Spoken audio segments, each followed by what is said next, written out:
Hello students, welcome है आपका अपने यूट्यूब चैनल पे। तो जो हमारे पास 9 मार्च के क्वेश्चंस थे उनको लेके हम लोग हाजिर हैं।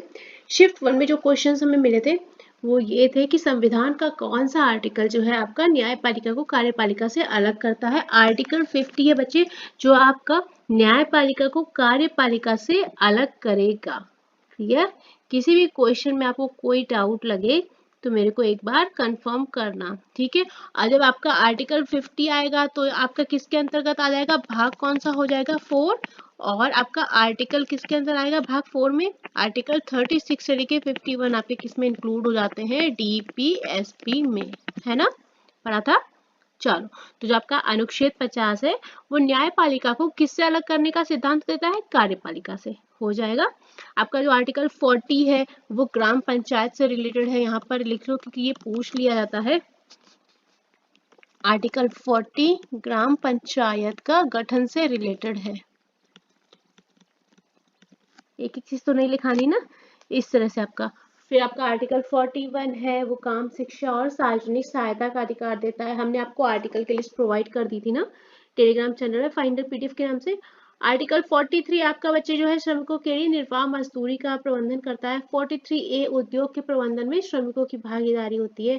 44 आपका सबसे ज्यादा पूछा गया है, इसलिए 44 मैं यहाँ पर मेंशन करवा देती हूँ। क्या था हमारा, समान नागरिक संहिता।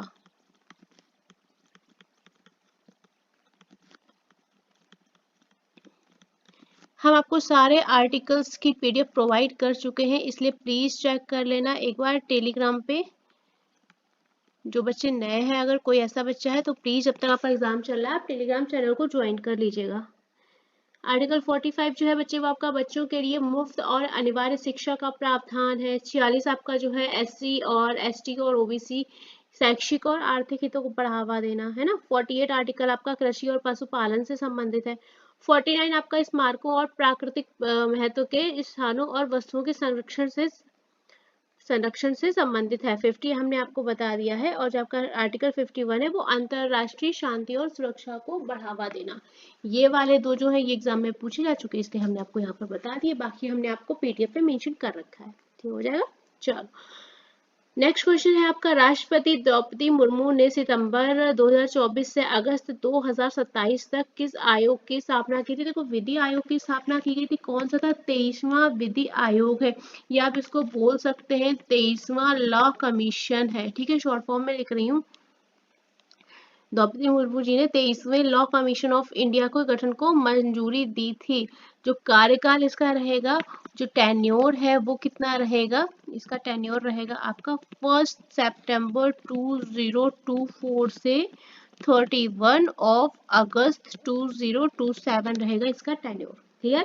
किसी भी चीज में डाउट लगे हमें कमेंट कर देना। चलिए, भारतीय राष्ट्रीय कांग्रेस के प्रथम अध्यक्ष पूछे गए थे आपसे स्पष्टली, तो आप ये बताओ आईएनसी की जो स्थापना थी वो कब हुई थी। हम बहुत बार बता चुके हैं, in 1885 by A.O. Hume, Allan Octavian Hume, या आपको A.O. ह्यूम लिखा हुआ मिलेगा।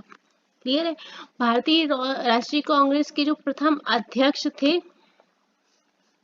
ये यहाँ पर देखो, एक मैं बात बताऊं, यहाँ पर जो आपको ऑप्शन में मिला था वो आपका ये मिला था व्योमेश चंद्र बख्शी, ठीक है। प्रथम अध्यक्ष जो थे वो व्योमेश चंद्र बनर्जी थे। क्लियर?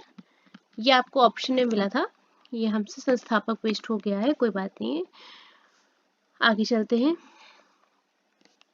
स्वर्णिम चतुर्भुज योजना आपकी जो पूछी गई थी कि किससे रिलेटेड है, जो आपकी स्वर्णिम चतुर्भुज योजना है ये आपकी सड़क परिवहन से रिलेटेड है। भारत की सबसे लंबी सड़क परियोजना है, किसके द्वारा शुरू की गई थी, अटल बिहारी वाजपेयी, उस समय तत्कालीन प्रधानमंत्री थे। कब, 1998 में अटल बिहारी वाजपेयी ने देश के 4 बड़े महानगरों में, कहाँ पर, 4 महानगरों की बात हुई थी इस योजना में, दिल्ली, मुंबई, इसके अलावा आपका कोलकाता था, देन चेन्नई। इन 4 महानगरों में 4 से 6 लेन वाले राजमार्ग के नेटवर्क को जोड़ने के लिए आपकी स्वर्णिम चतुर्भुज योजना बनाई गई थी। अब जब ये योजना बनाई गई और पूरा देखा गया इसको, तो आपका ये एक रेक्टेंगुलर शेप में शो किया, इसलिए इसको स्वर्णिम चतुर्भुज योजना नाम दिया गया। तो आपका जो स्वर्णिम चतुर्भुज है भारत के कई स्थानों को जोड़ता है, जैसे औद्योगिक, कृषि, सांस्कृतिक केंद्रों को जोड़ने वाला इकलौता आपका राजमार्ग नेटवर्क है। किसको जोड़ के बनाया गया? चेन्नई, कोलकाता, दिल्ली, मुंबई। हमने आपको चारों मेंशन कर दिए हैं। चलिए, और एक बात और, ये दुनिया की पांचवी, अगर विश्व की बात करेंगे ना बच्चे, तो ये पांचवी सबसे बड़ी योजना हो जाएगी, विश्व की 5th बड़ी योजना। क्लियर? चलिए, जितना हमें लगा था उतना हो गया। आपकी शुरू कब करी गई थी? 2001 में शुरू करी गई थी, 2001 में स्टार्ट करी गई थी, और पूरी कब हुई थी? 2012, जनवरी 2012। क्लियर? किसके द्वारा? अटल बिहारी वाजपेयी जी के द्वारा।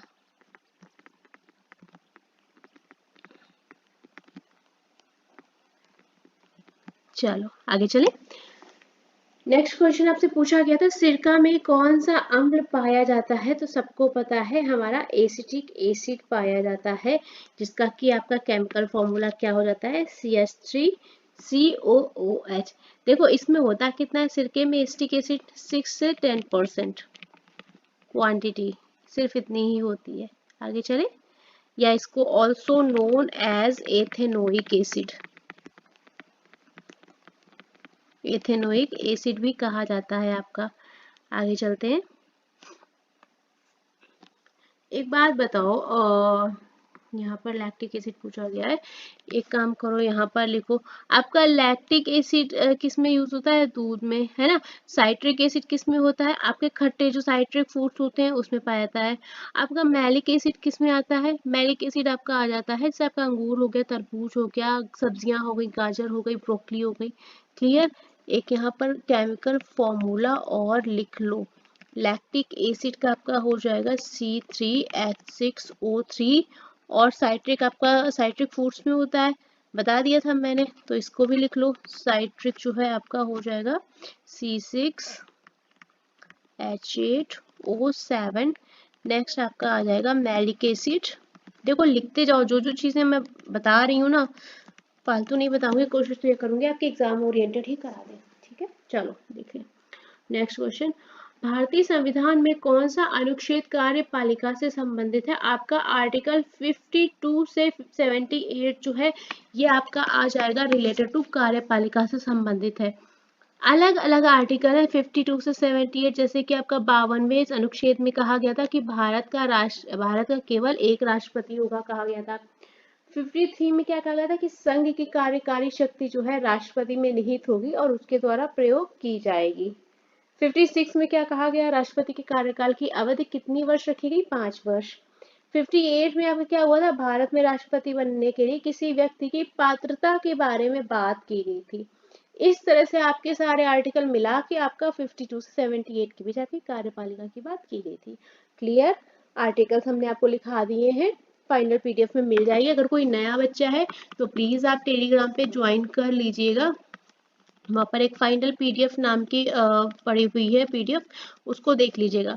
और जो भी नए बच्चे ऐड हो रहे हैं उनसे रिक्वेस्ट करेंगे, जब तक आपकी एग्जाम से तब तक आप टेलीग्राम चैनल पे ऐड हो सकते हैं। देखो ऐसा है, कोई हमें भी पता है कोई हमेशा ऐड ऑन नहीं रहता है, बट रिक्वेस्ट ये है कि जब तक आपका एग्जाम है एटलीस्ट तब तक के लिए आप ऐड हो जाइए, है ना। बाद में अगर आपको स्किप करना है, छोड़ना है, लीव करना है, आप कर सकते हो, आप इट्स ऑल योर चॉइस, कोई बात नहीं है।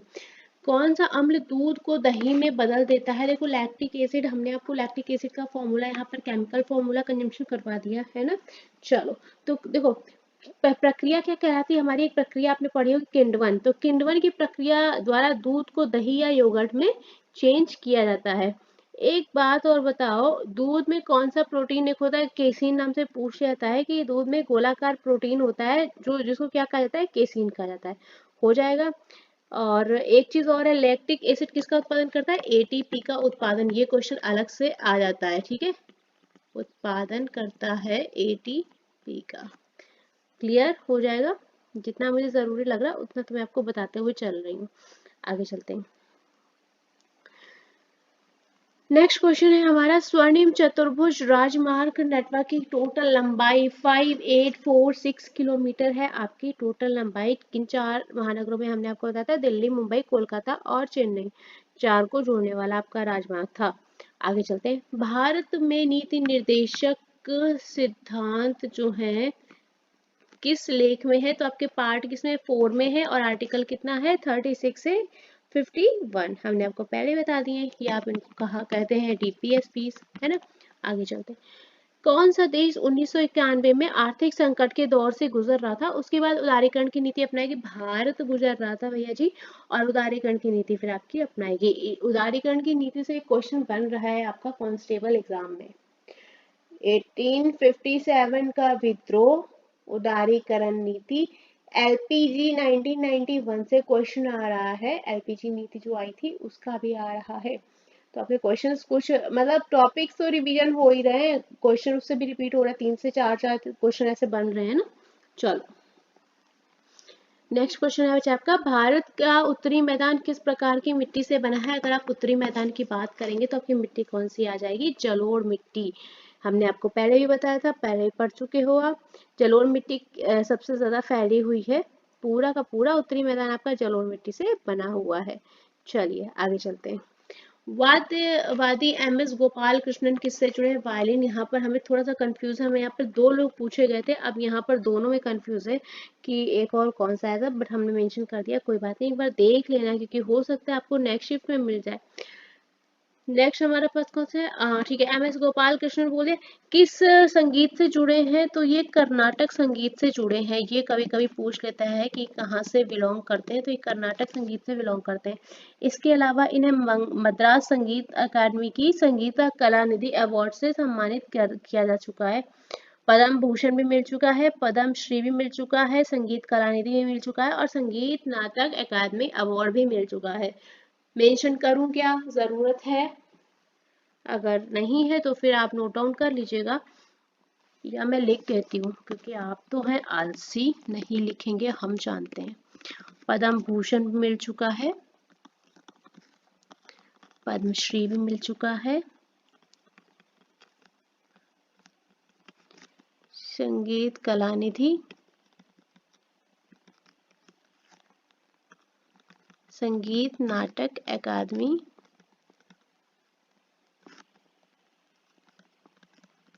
ये अवार्ड्स इन्हें मिल चुके हैं। ठीक है, आगे चलते हैं। श्रीजेश का बारे में पूछा गया था, श्रीजेश को कौन सा पुरस्कार दिया गया था? तो श्रीजेश को दिया गया था आपका पद्म भूषण अवार्ड। क्लियर? किसी भी क्वेश्चन में कोई डाउट लगे तो बताना, क्योंकि इनके साथ ही पता है एक और अवार्ड दिया गया था रविचंद्रन अश्विन को, अगर आपको ध्यान हो तो रविचंद्रन अश्विन जी को भी मिला था, लेकिन उनको कौन सा मिला था? पद्मश्री। याद रहेगा। चलो आगे चलते हैं। टी.एन. कृष्णन किस वाद्य यंत्र से संबंधित है? आपके वायलिन वादक हैं। सुंदर बालचंद्र जो है किस वाद्य यंत्र के मुख्य वादक रहे हैं? वीणा वादक रहे हैं। हमने आपको यहाँ पर फिर से कुछ एक्टर्स जो है वहाँ पे अपने आपको मेल कर दिए, सॉरी मर्ज कर दिए हैं, सॉरी। सितार वादक में आपका पंडित रविशंकर आ जाएगा, उमाशंकर मिश्र आ जाएगा, विद्यात्मक मुखर्जी आ जाएगा, विलायत खान हमारे सितार वादक है, शाहिद परवेज, वंदे हसन। इस तरह से हमने आपको कुछ संगीत वादक जो हैं वो मेंशन कर दिए हैं। आप एक बार रीड कर लीजिएगा कौन हमारे बांसुरी वादक हैं, कौन सरोद वादक है, कौन संतूर वादक है, कौन तबला वादक है। ठीक है, क्योंकि आपको नाम दे के पूछ रहे हैं कि कौन से वादक रहे हैं, तो आपको पता होना चाहिए, है ना। अगर जरूरत लगी तो हम आपको इन्फॉर्म करते जाएंगे साथ में। अभी तक जैसे जो आए हैं वो आपके एस बालचंद्रन जी हो गए, क्लियर, और जगदीश सिंह जी पूछे जा चुके हैं, टी.एन. कृष्णन जी हो गए, जाकिर हुसैन हमेशा पूछा था, अलारा खान जी आपके जरूरी हैं, सुखविंदर सिंह भी अभी पूछे जा चुके थे, हरि प्रसाद चौरसिया सबसे ज्यादा पूछे जाते हैं, बिस्मिल्लाह खान जी हो गए आपके, शिव कुमार शर्मा बहुत फेमस है, अमजद अली खान जी हो गए, और बुद्ध देवदास गुप्ता जी हो गए, विलायत खान जी हो गए, पंडित रविशंकर, ये सब बहुत ही इंपॉर्टेंट है, काफी एग्जाम्स में आ चुके हैं, ये रिपीटेशन होता रहता है। ठीक है, आगे चले। चलो देखो, डॉक्टर भीमराव अंबेडकर ईयर पूछा है, 1947 से 51 तक किस विभाग के केंद्रीय मंत्री रहे? मंत्रिमंडल में ये बनाए गए थे, कानून और न्याय मंत्री। भीमराव अंबेडकर जी के बारे में हम आपको बता चुके हैं, इनका डेट ऑफ बर्थ क्या बताया था? 14 अप्रैल 1891। दिखाना पड़ेगा। धर्म कौन सा उन्होंने अपनाया था? बौद्ध धर्म। ये सब तो लिखाने वाली बातें नहीं है ना। चलो आगे चलते हैं। नेक्स्ट है हमारे पंडित रविशंकर जी कौन सा वाद्य यंत्र बजाते थे? तो पंडित रविशंकर देखिए हमने आपसे पहले भी बोला था, देखो ये आते हैं ना, तो पंडित रविशंकर हमारे क्या है, सितार वादक और संगीतकार भी हैं। आगे चलते हैं। किस अधिनियम के तहत आपका माउंटबेटन को भारत का वायसराय बनाया गया था? माउंटबेटन योजना आई थी आपकी, याद है अगर, कब लागू हुई थी, किसके द्वारा, किस अधिनियम के द्वारा? देखो माउंटबेटन योजना जिसको आधिकारिक तौर पे आपका क्या जाना गया था, भारतीय स्वतंत्रता अधिनियम 1947, जिसके अकॉर्डिंग आपका माउंटबेटन को भारत का वायसराय बनाया गया था। पढ़ा होगा आपने। माउंटबेटन योजना बेसिकली हमारा क्या था, इस योजना के तहत क्या किया गया था, ब्रिटिश भारत में दो संप्रभु राष्ट्र जो थे भारत और पाकिस्तान में विभक्त किया जाएगा, ये आपका था। और पंजाब और बंगाल के विभाजन को लेकर जनमत संग्रह कराया जाएगा।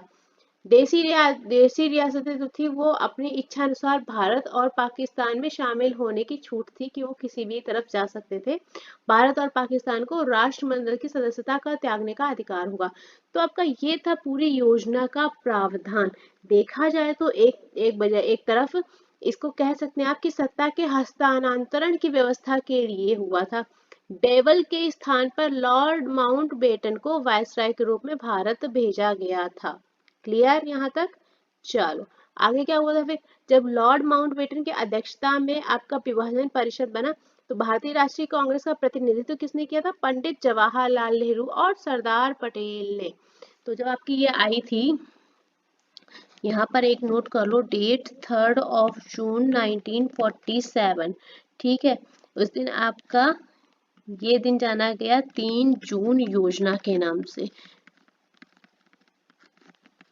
माउंट बेटन योजना को इस नाम से भी जानते हैं,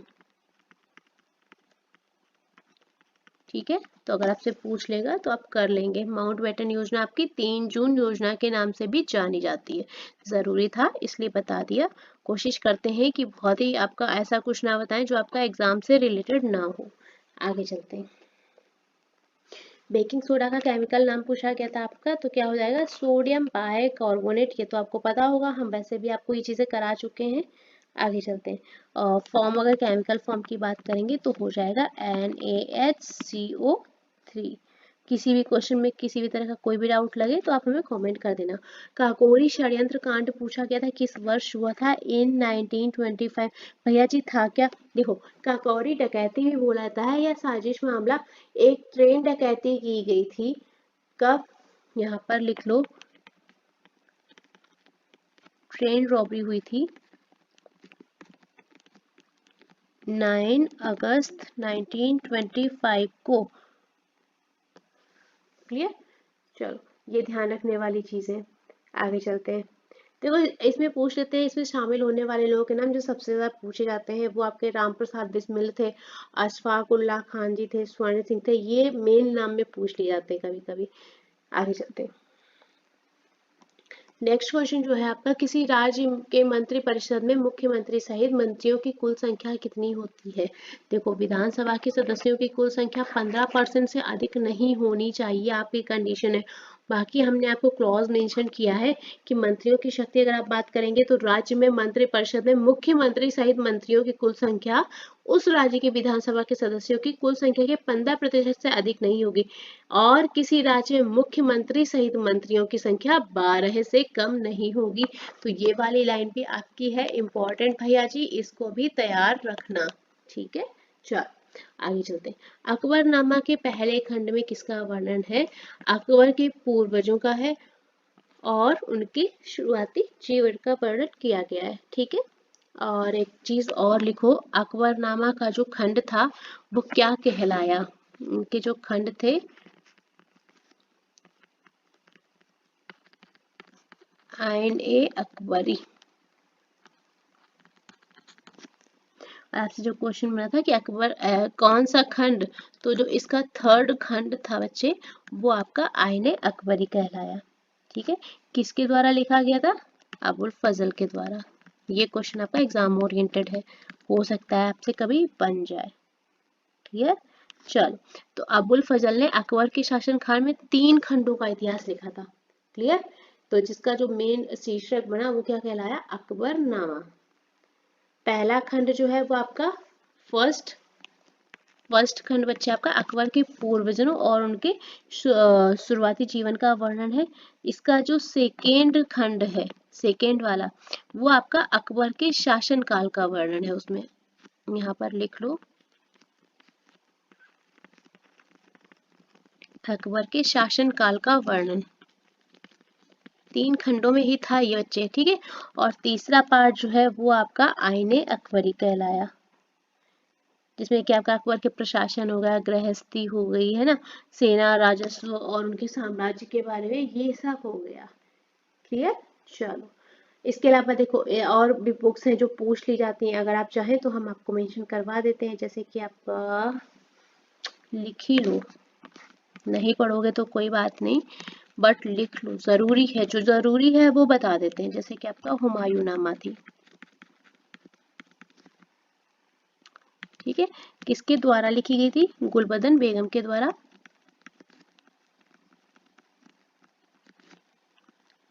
क्लियर?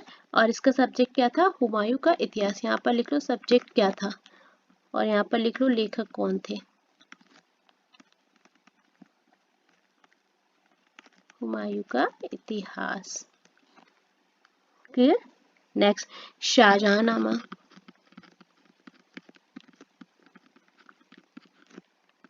ये आपकी लिखी गई थी इनायत खान के द्वारा। किसका इतिहास है, शाहजहां का। क्लियर? आगे एक और लिख लो, तुजू के बाबरी।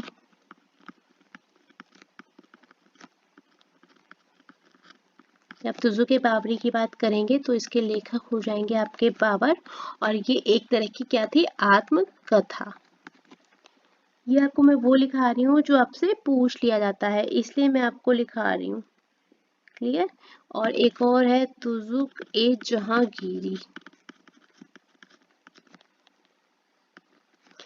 ये आपकी लिखी गई है जहांगीर के द्वारा। ये भी आपकी एक तरह की क्या है, आत्मकथा। और कोई मिस हो गई है, एक और लिखो, आलमगीरनामा।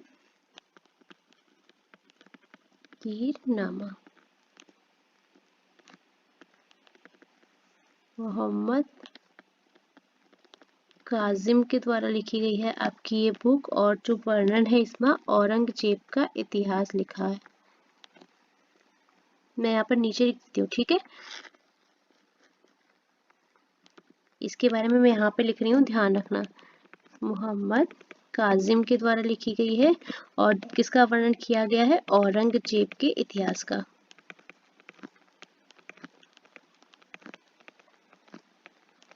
चलिए, ये आपके एग्जाम ओरिएंटेड कुछ बुक्स हैं जो हमने आपको मेंशन करवा दी, क्योंकि ये पूछ लेते हैं कभी कभी। चलो, नेताजी सुभाष चंद्र बोस अंतरराष्ट्रीय हवाई अड्डा कहाँ पर स्थित है, कोलकाता में आपका स्थित है, और सबसे पुराने हवाई अड्डों में से एक काउंट किया जाता है। पहले किस नाम से इसको जाना जाता था, जो पहले का नाम था, दमदम हवाई अड्डा, शॉर्ट में लिखते रहे, ठीक है। दमदम हवाई अड्डा के नाम से जाना जाता था। इसको 5वां सबसे व्यस्त हवाई अड्डे में काउंट किया जाता था। अच्छा, ये क्वेश्चन आपका छूट गया है, बॉम्बे स्टॉक का नया चेयरमैन कौन बने हैं, SS मुंद्रा जी बने हैं। चलो देखो, हवाई अड्डों का जो प्लेलिस्ट है हमने आपको करवा दी है, स्टैटिक अवेयरनेस प्लेलिस्ट में आपको मिलेगी। हवाई अड्डे हमने आपको सारी करवा दिए थे। अभी हम लिखाने लग जाएंगे तो आपका 1 घंटे से ज़्यादा टाइम लग जाएगा। एक और है, भीमराव अंबेडकर एयरपोर्ट कहाँ स्थित है, ये आपका नागपुर में स्थित है, जिसे डॉक्टर बाबा साहेब अंबेडकर अंतर्राष्ट्रीय हवाई अड्डा भी बोला जाता है। क्लियर? चलो,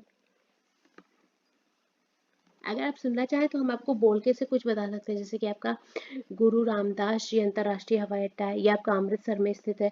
गोपीनाथ जी है, गोपीनाथ बोरदोलोई अंतर्राष्ट्रीय हवाई अड्डा गुवाहाटी में है। वीर सावरकर काफी पूछा जाता है, पोर्ट ब्लेयर में है।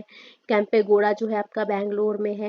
ये सारे हवाई अड्डे हम आपको करवा चुके हैं, तो वापस से अगर लिखाएंगे तो 1 घंटे से ज्यादा का टाइम हो जाएगा बच्चे, आपका टाइम वेस्ट होगा। इससे अच्छा है कि आप देख लीजिएगा, अगर आप इंटरेस्टेड हैं तो वीडियो देख लीजिएगा, स्टैटिक अवेयरनेस प्लेलिस्ट में आपको मिल जाएगा। क्लियर। चलो, कालीकट जो है आपका अंतर्राष्ट्रीय हवाई अड्डा केरल में है, राजा भोज भोपाल में है, देवी अहिल्याबाई हवाई अड्डा कहाँ है, इंदौर में, चौधरी चरण सिंह आपका लखनऊ में है, लाल बहादुर शास्त्री जो है आपका वाराणसी में है, और बाबा साहब अम्बेडकर आपका नागपुर में, जो हमने आपको दोनों करवा दिए। क्लियर। महाराष्ट्र में देखो, अगर हवाई अड्डों की बात करोगे तो अलग अलग है, जैसे कि आपका आम्बीबेली है, आम्बीबेली में है, अकोला हवाई अड्डा अकोला में है, अमरावती में, अमरावती हवाई अड्डा अमरावती में है, औरंगाबाद हवाई अड्डा औरंगाबाद में है, बारामती हवाई अड्डा बारामती में। इस तरह से आपको महाराष्ट्र में मिल जाएंगे। चलो आगे चलते हैं। आईसीसी बैंक ने कितने रुपए के खराब ऋणों की वसूली की मदद के लिए विशेषज्ञों की मदद ली है? भैया 40,000 करोड़ का डेप्ट था पूरा, जिसके लिए आपकी हेल्प ली गई। भारतीय परिषद अधिनियम 1909 को किसके नाम से जाना जाता है? मार्ले मिंटो सुधार के नाम से। कब? 1909। देखो क्या हुआ था, इसके जो जन्मदाता थे वो भारत सचिव मार्ले और गवर्नर लॉर्ड मिंटो थे, तो इनके नाम पर रखा गया। किनके नाम पर? यहाँ पर मैं मेंशन कर देती हूँ, आपको याद रहेगा। भारत सचिव थे Morley and governor general lord Minto. ठीक है, दोनों के नाम को मर्ज करके आपका रखा गया है मार्ले मिंटो सुधार। याद रहेगा, ये तो याद रहेगा, ये तो स्टोरी फॉर्म टाइप का है। आगे चलते हैं। तो आपका भारतीय परिषद अधिनियम 1909 को मार्ले मिंटो सुधार के रूप में जाना जाता है। लॉर्ड मिंटो, देखो लॉर्ड मार्ले जो थे वो कौन थे, यहाँ पर लिख लो। लॉर्ड मार्ले उस समय भारत के सचिव थे, और लॉर्ड मिंटो उस समय क्या थे? गवर्नर जनरल थे उस समय। ठीक है, हो जाएगा। पोस्ट वाइज भी बता दिया, याद रहनी चाहिए चीजें, हमें नहीं लगता कोई कंफ्यूजन होगी। नंदा देवी राष्ट्रीय उद्यान किस राज्य में स्थित है? उत्तराखंड के चमोली में स्थित है आपका नंदा देवी राष्ट्रीय उद्यान। ठीक है, देखो एक बात और बताती हूँ, यहाँ पर हमने आपको इस तरह के सिंबल्स लगा दिए हैं यूट्यूब के, अपने यूट्यूब चैनल के। हम आपको पहले बोलते थे कि आपको प्लेलिस्ट ढूंढनी है, बट हमने प्लेलिस्ट को ही इंक्लूड कर दिया है। हम आपको जब पीडीएफ प्रोवाइड करेंगे बच्चे, तो पीडीएफ के लिए आप जब अगर आप इस लिंक पे ओपन करेंगे जो आपका लिखा है वाईटी रीजनिंग हब पे, तो ये आप समझिए आपका सीधा प्लेलिस्ट वाला सेक्शन ही ओपन होगा, और आप अपनी पसंद की जो आपकी रिक्वायरमेंट है उस प्लेलिस्ट में आप मूव ऑन कर सकते हो। क्लियर। जब भी आप इस लिंक को टच करते हैं आप सीधे प्लेलिस्ट पेज पे ही पहुंचते हैं। थोड़ा सा हमने आपका टाइम बचाने के लिए कह सकते हैं लगा दिया है, तो आप डायरेक्ट प्लेलिस्ट पे जंप कर सकते हैं। क्लियर। पीडीएफ में आपको मिल जाएगी लिंक, जैसे आप क्लिक करेंगे सीधे आपके सामने प्लेलिस्ट ओपन होगी। चलिए आगे चलते हैं। नरम दल और गरम दल कब अलग हुए? लेकिन जो आपका ये क्वेश्चन बच्चे एग्जाम में आया था, ये वाला नहीं आया था। यहाँ पर आपके मेंबर्स पूछे गए थे, मेंबर का नाम देके पूछा गया था कि नरम दल का नेता कौन है या गरम दल का नेता कौन है। अब यहाँ पर हमने आपको रिटन में मेंशन नहीं कर पाया है। एक काम करो, आप लिख लो, क्योंकि पूछा जा रहा है तो पूछा जाएगा आगे भी। नरम दल के नेता जरा लिखो, मैं लिख देती हूँ, आप पीडीएफ में देख लेना। मोतीलाल नेहरू जी हैं,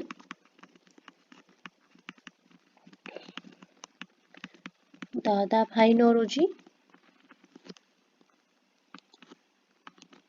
आपको नाम देके पूछा गया था, और पूछा गया था ये नरम दल नेता है या गरम दल। ठीक है। गोपाल कृष्ण गोखले,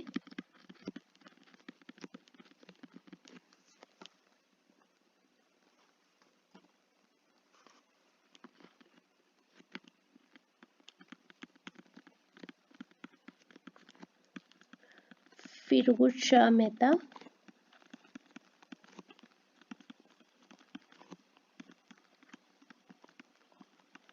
बदरुद्दीन तैयब जी, और एस.एन. बैनर्जी। क्लियर। ये हो गए आपके नरम दल नेता। और जब आप गरम दल की बात करेंगे तो एक काम करो, यहाँ पर ऐसे ले आओ, ये हो गए आपके गरम दल। इनमें आ जाएंगे आपके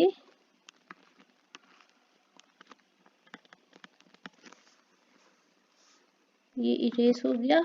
ओके, कोई बात नहीं है।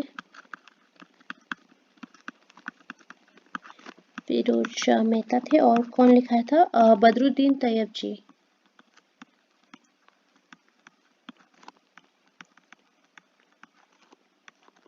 और एस.एन. बैनर्जी। गरम दल के नेताओं में बच्चे आपके आ जाएंगे, पहले तो लाला लाजपत राय,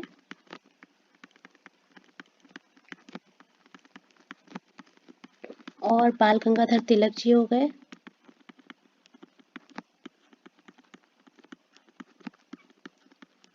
विपिन चंद्र पाल जी हो गए,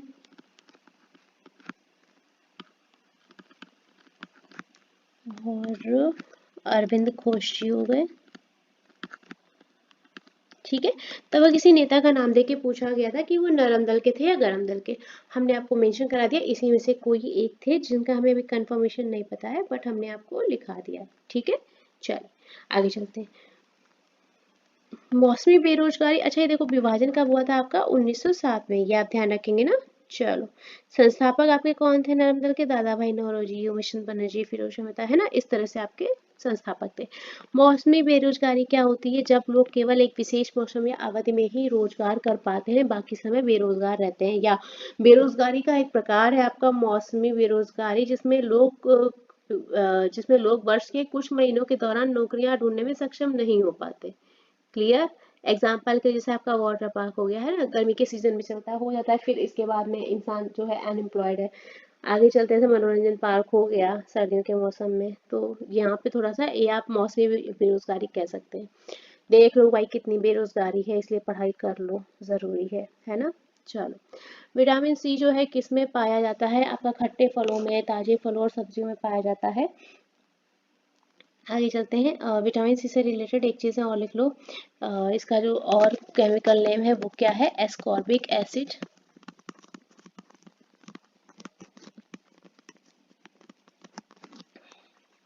विटामिन सी केमिकल फॉर्मूला आपका C6H8O6 हो जाएगा, और इसकी कमी से होने वाला जो रोग है वो भी लिख ही लो, स्कर्वी, क्योंकि आप बहुत आलसी हो, हम जानते हैं आप नहीं करोगे।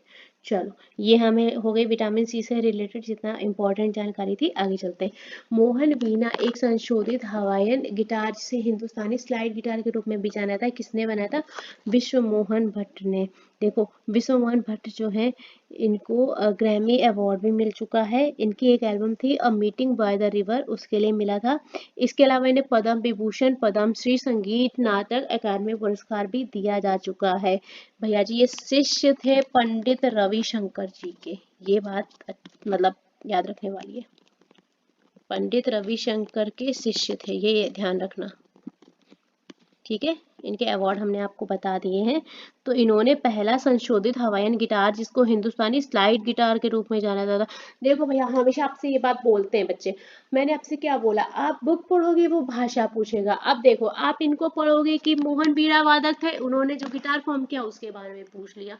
तो जो पढ़ रहे हो कोशिश करो कि आप कुछ भी पढ़ रहे हो कोई टॉपिक, उसका थोड़ा सा डिटेल एनालिसिस पढ़ो, जरूरी है।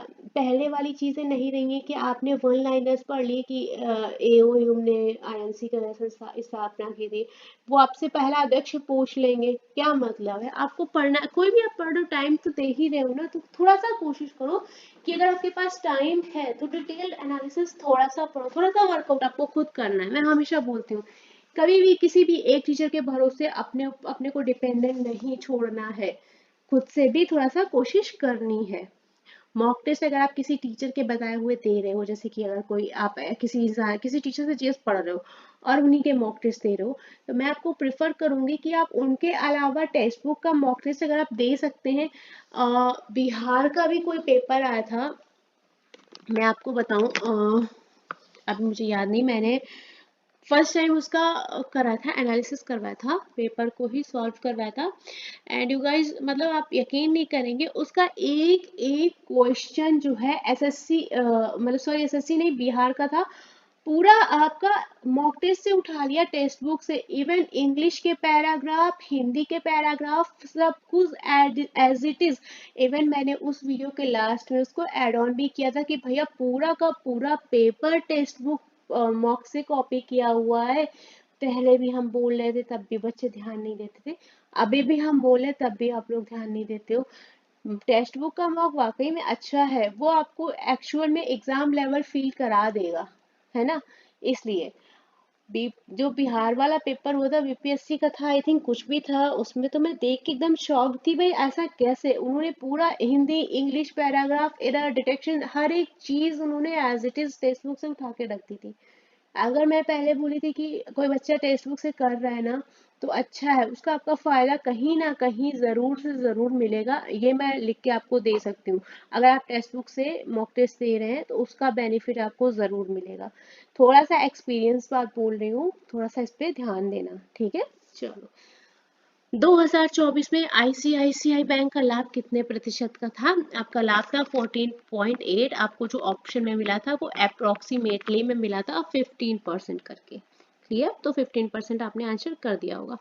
थार मरुस्थल के बारे में पूछा गया था, भारत के उत्तर पश्चिम में है, लेकिन जो क्वेश्चन आया था मेरे ख्याल से ये आया था कि ग्रेट इंडियन डेजर्ट को किस रेगिस्तान के रूप में जाना जाता है, तो थार रेगिस्तान हो जाएगा।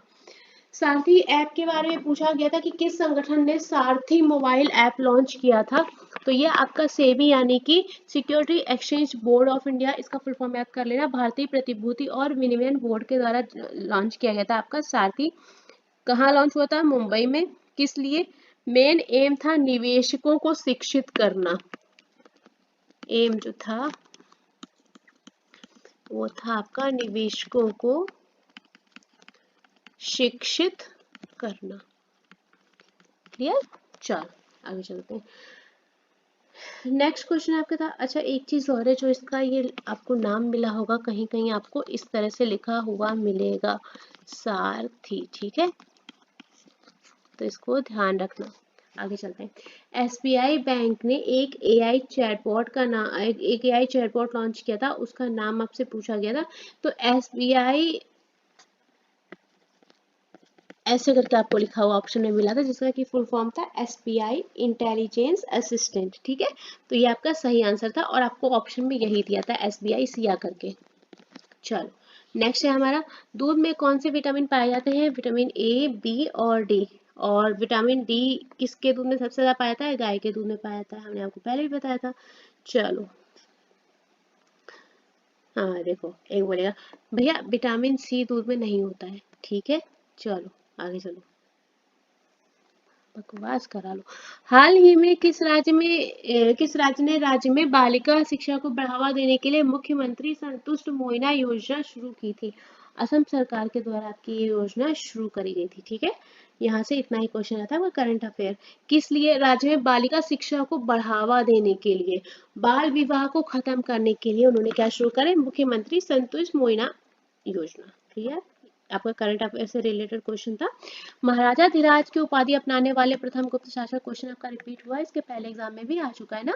चंद्रगुप्त प्रथम जो है, सॉरी, वो आपके महाराजा धीराज की उपाधि पाने वाले पहले गुप्त शासक बने, याद रहेगा।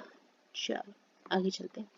नेक्स्ट क्वेश्चन जो हमें मिला था वो ये है, उपभोक्ता संरक्षण अधिनियम 1986 के अनुसार कितनी धाराओं का जिक्र किया गया था? देखो उपभोक्ता संरक्षण अधिनियम बच्चे जब हमारा है, टोटल धाराओं की बात की गई थी 31, धारा 31 नहीं है, धारा 1 से लेके धारा 31 तक का जिक्र किया गया है, मतलब टोटल आपकी 31 धाराओं के बारे में बताया गया है। क्लियर? धारा 1 टू धारा 31 याद रहेगा, तो यहाँ पर पूरा लिख लो तक, धारा 31 तक, कहाँ से? धारा 1 से लेके। चलो, भारत के प्रथम कानून मंत्री पूछे गए थे, तो doctor B are Ambedkar ji हैं, भीमराव अम्बेडकर जी हैं, वो आपके भारत के पहले कानून मंत्री थे। क्लियर? कोई डाउट? किसी भी क्वेश्चन में आपको कोई डाउट लगे ना तो आप नीचे मेंशन कर देना क्वेश्चन नंबर डाल के, हम आपको उसको क्लियर करा देंगे। चलो नेक्स्ट, भारत और ऑस्ट्रेलिया आतंक विरोधी 14वीं सहयोग बैठक जो है 2024 में कहाँ हुई थी? ये बैठक हुई थी अभी कहाँ? नई दिल्ली में। इससे रिलेटेड और कोई ज्यादा जानकारी नहीं है, तो आपके आतंक विरोधी मुद्दा था और भारत और ऑस्ट्रेलिया के बीच हुआ था, कब? 12 अगस्त 2024 को नई दिल्ली में आयोजन किया गया था। फिर आपसे पूछा गया था ओंकारेश्वर मंदिर मध्य प्रदेश के किस जिले में स्थित है? मध्य प्रदेश के खंडवा जिले में स्थित है आपका ये मंदिर, खंडवा जिले में। क्लियर? चलो, तो ये हमें 44 क्वेश्चंस मिले थे आपके 9 के शिफ्ट 1 के। हमें पता है हम सेशन बहुत लेट कर रहे हैं, बट कोई बात नहीं है, क्या कर सकते हैं, थोड़ा सा आपका लॉस हो रहा है, थोड़ा सा किसी वजह से नहीं कर पाए। चलिए, तो आपकी शिफ्ट 1 के सारे क्वेश्चंस जितने अवेलेबल हो सकते थे हमने आपको सारे करवा दिए, ठीक है। चलो अभी आपका शायद नेक्स्ट एग्जाम 17 या 18 में है ना, 16 में कल एग्जाम नहीं है मेरे ख्याल से, 17 18 में। अगर 16 में है तो प्लीज़ हमें एक बार कंफर्म कर दीजिए। वैसे हमें 17 और 18 का पता है, हो सकता है 17 से पहले आपका हो। ठीक है, चलिए तो इस सेशन को यहाँ पर फिनिश करेंगे। पीडीएफ आपको टेलीग्राम चैनल में बच्चे लोग मिल जाएगी। नए बच्चों से रिक्वेस्ट है प्लीज़, अगर आपका एग्जाम है तो आप एग्जाम तक एटलीस्ट अपनी चॉइस के अकॉर्डिंग आप चैनल पे रह सकते हैं। अदरवाइज अगर आपको नहीं समझ में आ रहा है आप लीव कर सकते हैं, कोई दिक्कत वाली बात नहीं है। बट हम फिर भी एक बार चाहेंगे जब तक आपके एग्जाम चल रहे हैं आप टेलीग्राम चैनल पे बने रहें। ठीक है, चलिए so thank you so much students. इस वीडियो को हम यहाँ पर ख़त्म करते हैं, फिर मिलेंगे जल्द ही नेक्स्ट वीडियो में। तब तक के लिए आप लोगों से रिक्वेस्ट है कि साथ में बने रहिएगा। हेलो स्टूडेंट्स, वेलकम है आपका अपने यूट्यूब चैनल पे। देखिए मैम कमेंट कर रहे हैं, ठीक है थोड़ी सी वॉइस में डिस्टरबेंस हो सकती है क्योंकि थोड़ा सा प्लेस चेंज किया है, तो हो सकता है मौसम थोड़ा सा गड़बड़ है, इसलिए हल्की सी तबीयत गड़बड़ है। चलिए देखिए शिफ्ट 2 के क्वेश्चंस में क्या है हमारे पास, राज्य लोक सेवा आयोग के अध्यक्ष और सदस्यों को पद से कौन रिमूव कर सकता है, तो ये जो हटा सकता है। देखो यहाँ पर थोड़ा सा गड़बड़ है, राष्ट्रपति जी हटा सकते हैं, ठीक है, और नियुक्त कौन करता है, तो नियुक्त करता है राज्यपाल। क्लियर, ये थोड़ा सा ध्यान देना, थोड़ा सा क्वेश्चन में गड़बड़ हो गया है, मैंने आंसर गड़बड़ कर दिया है। क्लियर, ये इसका क्वेश्चन का जो आंसर होगा बच्चे वो राष्ट्रपति हो जाएगा, हटाने की बात होगी, और अगर नियुक्ति की बात होगी तो राज्यपाल हो जाएगा। सॉरी फॉर द मिस्टेक, मेरी तरफ से मिस्टेक हुई है। तो राज्यपाल हमारा राज्य लोकसभा के सदस्यों के अध्यक्ष और सदस्यों की नियुक्ति करता है, हटाया जाएगा राष्ट्रपति के द्वारा। सेवा की जो निश्चित अवधि होती है वो नियुक्ति की तारीख से आपकी शुरू हो जाती है। एक बार बताओ, राज्य और केंद्र के लोक सेवा आयोग का वर्णन जो है वो किस आर्टिकल में है, ये एक बार लिख लो। आर्टिकल पूछा गया है आपका एग्जाम में, पूछा जा चुका है, तो 315 से 323 में आ जाएगा आपका राज्य लोक सेवा आयोग के बारे में। क्लियर, कोई भी डाउट लगे तो एक बार बता देना। यहाँ पर थोड़ा सा मुझसे गलती हुई है, उसके लिए मुझे माफ करना। यहाँ पर आपका आंसर जो है हटाने के लिए आपका राष्ट्रपति हो जाएगा। चलो, ऑक्सीजन का परमाणु क्रमांक पूछा गया था बच्चे, कितना होता है। देखो परमाणु क्रमांक की बात आएगी तो हो जाएगा आपका 8, और अगर परमाणु द्रव्यमान की बात आए तो कितना होगा,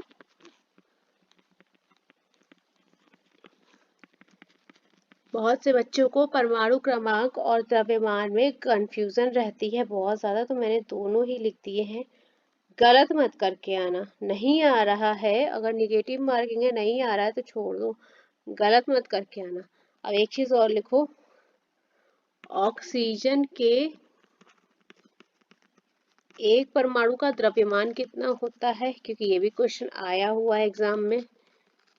द्रव्यमान कितना होता है, देखो यहाँ पर 2.66 multiplied by 10 to the power -23 gram. Clear, ये हो गया आपके एक परमाणु का द्रव्यमान, किसके, ऑक्सीजन के। और इससे ज़्यादा क्वेश्चन वैसे आएगा नहीं, हमने आपको ऑक्सीजन के बारे में काफ़ी कुछ बता दिया। जो मुझे एग्जाम ओरिएंटेड मिला है कि जो एग्जाम में पूछा गया है वो हमने आपको मेंशन करा दिया है। 2024 के खेलो इंडिया यूथ गेम्स में कौन से नए खेल को शामिल किया गया है, देखो स्क्वैश को शामिल किया गया है, इसके साथ में आपका स्वदेशी मार्शल आर्ट को भी शामिल किया गया था, but the option is squash. Clear, चलो, डेमोक्रेटिक पार्टी की प्रत्याशी पूछी गई थी, कमला हैरिस ऑप्शन में था। मैंगो शावर जो है कौन से राज्य में होती है, Kerala and Karnataka both option में थे। मैंगो शावर है क्या ये आपका मानसून से पहले की वर्षा, मानसून से पूर्व वर्षा जो होती है वो आपकी कहलाती है बच्चे मैंगो शावर। क्लियर, चलो, होती कहाँ पर है, एक मिनट मैं रख लेती हूँ मैं अब। चलो, जो आपका मैंगो शावर है वो आपका किन भागों में होती है, तो दक्षिण पूर्व में, दक्षिण पूर्व एशियाई भागों में होती है। आमतौर पर किस महीने में होती है, तो मार्च से अप्रैल के बीच में होती है आपकी ये मैंगो शावर। चलिए, ऑल्सो नोन एज केरल, तटीय क्षेत्रों में होती है, ये यहाँ पर लिख लो, तटीय क्षेत्रों में कुछ छूट तो नहीं रहा ना। और मैंगो शावर को एक नाम से और जाना जाता है, ब्लॉसम वर्षा। ठीक है, तो ये भी लिख लो, ब्लॉसम रेन।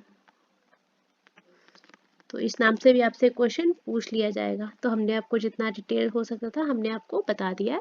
आगे चलते हैं।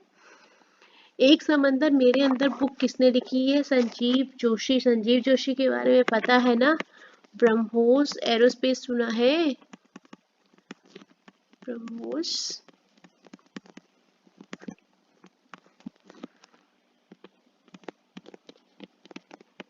डेप्यूटी सीईओ है संजीव जोशी जी।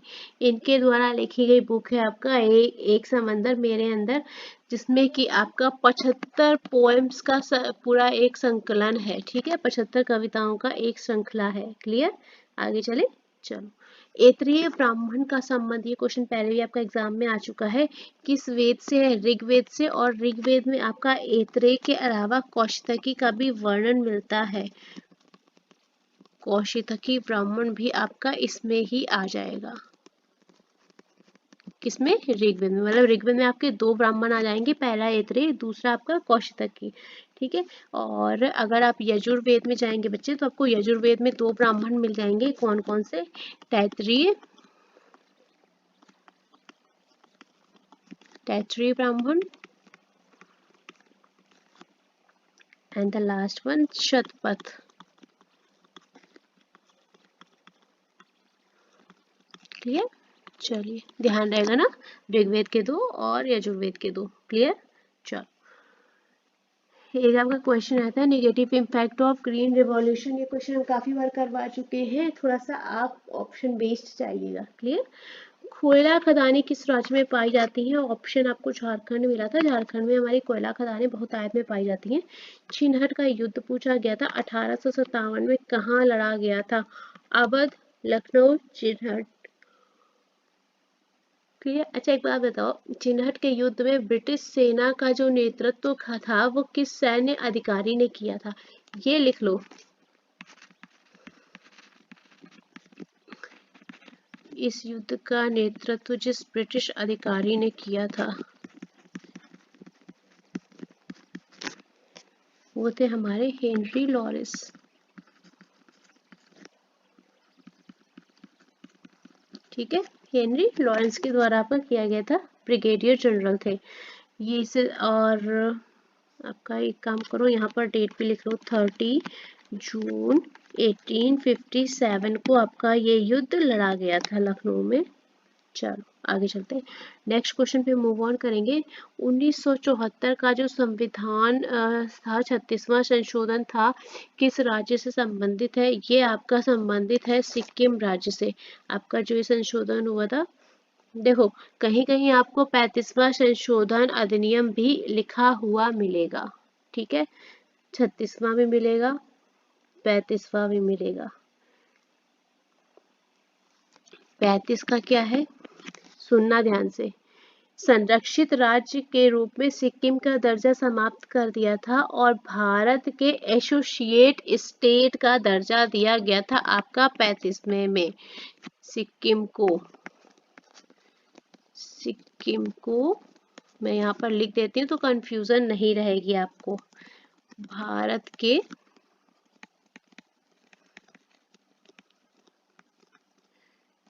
एसोसिएट स्टेट का दर्जा जो है आपका 35वें संविधान संशोधन के तहत दिया गया था। ठीक है, यहाँ तक क्लियर हुआ, यानी कि एक सहयोगी राज्य का दर्जा। फिर आपका आया, ये आपका जो आया था 35वां संविधान संशोधन, ये था आपका 1974 में। क्लियर? और यहाँ पर 1975 में फिर आपका एक संशोधन हुआ जो कि आपका 36वां संशोधन आया, जिसके तहत संशोधन पारित करके सिक्किम को भारत का एक पूर्ण राज्य बना दिया गया। जो आपका 36वां संशोधन था 1975 में, यहाँ पर आपको पूर्ण राज्य बना दिया गया सिक्किम को। क्लियर है? दोनों पॉइंट्स में कोई कंफ्यूजन होनी तो नहीं चाहिए मेरी हिसाब से। अगर आपको दिक्कत लगे तो हमें बताना। ठीक है, 35वां और 36वां दोनों में कंफ्यूजन नहीं होना चाहिए कि किसमें सहायक बनाया गया और किसमें आपका पूर्ण राज्य बनाया गया। यहाँ पर लिख लो 35वां 1974। क्लियर, ध्यान रहेगा। एसोसिएट स्टेट का दर्जा जो है आपको सिक्किम को वो 35वें के अंतर्गत दिया गया था, और 36वां संशोधन जो कि 1975 में हुआ था उसके अकॉर्डिंग इसको पूर्ण राज्य का दर्जा दिया गया। और इसी के साथ ये सिक्किम जो है ये भारतीय संघ में शामिल होने वाला कौन सा राज्य बना? 22वां, 22nd। क्लियर, चलो एक चीज और देखो, सिक्किम अपनी सीमाएं किसके किसके साथ साझा करता है? ये क्वेश्चन अभी एग्जाम में मुझे दिखा था। तो भूटान, तिब्बत और नेपाल के साथ में इसकी सीमाएं शेयर होती हैं, सीमा साझा। ठीक है, ध्यान रहेगा। चलो कोई कंफ्यूजन लगे ना कमेंट में क्वेश्चन नंबर डाल के मेंशन कर देना। चलो आगे चलते हैं। यूएसए के राष्ट्रपति पूछे गए थे जो बाइडेन यानी कि जोसेफ रॉबिनेट बाइडेन। आगे चलते हैं नेक्स्ट क्वेश्चन पे। जिला अदालत के न्यायाधीश बनने के लिए आवश्यक अनुभव कितने साल का होना चाहिए? 7 साल एट लीस्ट, यानी कि कम से कम 7 साल का तो होना ही चाहिए। और ये आपका कौन सा आर्टिकल डिसाइड करता है बच्चे? आर्टिकल हो जाएगा 233 का क्लॉज 2। ये डिसाइड करता है कि केवल एक न्यूनतम योग्यता निर्धारित करता है किसी वकील के पास जिला न्यायाधीश के रूप में चयनित होने के लिए कम से कम आपका 7 साल का अभ्यास जरूरी है। ठीक है, चलो नेक्स्ट। जब कोई इलेक्ट्रॉन किसी धातु शीट पर टकराते हैं तो किस प्रकार की रेज होती हैं? एक्स रेज आपकी उत्पन्न होती हैं। तमिल में उपलब्ध एक सबसे पुराना साहित्यिक कार्य बोल सकते हैं, कौन सा है? तो आपका टोलकप्पियम है, या आपको कहीं कहीं लिखा हुआ इस तरह से मिलेगा ताकि जगह टोलकप्पियम। क्लियर, दोनों सेम चीज है। आपको ये भी लिखा हुआ मिल सकता है, यहाँ पर टाप और टमाटर वाला इस तरह से लिखा हुआ मिल सकता है। तो ये आपका तमिल में अवेलेबल सबसे पुराना साहित्यिक कार्य बोला जाता है। इसका नाम जो है वो उसका अपने आप में ही अर्थ है प्राचीन या पुराना, आप बोल सकते हैं। तमिल भाषा में है। 8 मानव शास्त्र शामिल किए गए हैं इसमें, ये लिख लो। मैं सारे के सारे नाम बता देती हूँ, उसकी जरूरत नहीं है। 8 मानव शास्त्रों का संकलन है ये। कौन कौन सा? एंकुरुनुरु, कोरुंतुकाई, नारिकाई, अकानानुरु और कालिटोकाई, पातिरुपुट्टु और पुरुनारुरु और पारिपाताल। ठीक है, ये आपके 8 मानव शास्त्र जो है इसमें शामिल किए गए हैं। इसमें आपका एक काम और करो, इतना ही रखो फिर बहुत ज्यादा हो जाएगा। फिर आपके इसमें जीवित पांडुलिपि में 3 बुक आई हैं, उन 3 बुकों में 9 अध्याय डाले गए हैं या उनको इयाल बोलते हैं। टोटल आपके 1612 सूत्र हैं। फिर आपको बहुत डिटेल में घुसना पड़ेगा। आगे चलते हैं। गुरु नानक देव का जन्म पूछा गया था, तो 15 अप्रैल 1469 में हुआ था। और कहाँ हुआ था? लाहौर प्रांत में। अभी अभी उसको किस नाम से जाना जाता है वर्तमान में? ननकाना साहिब।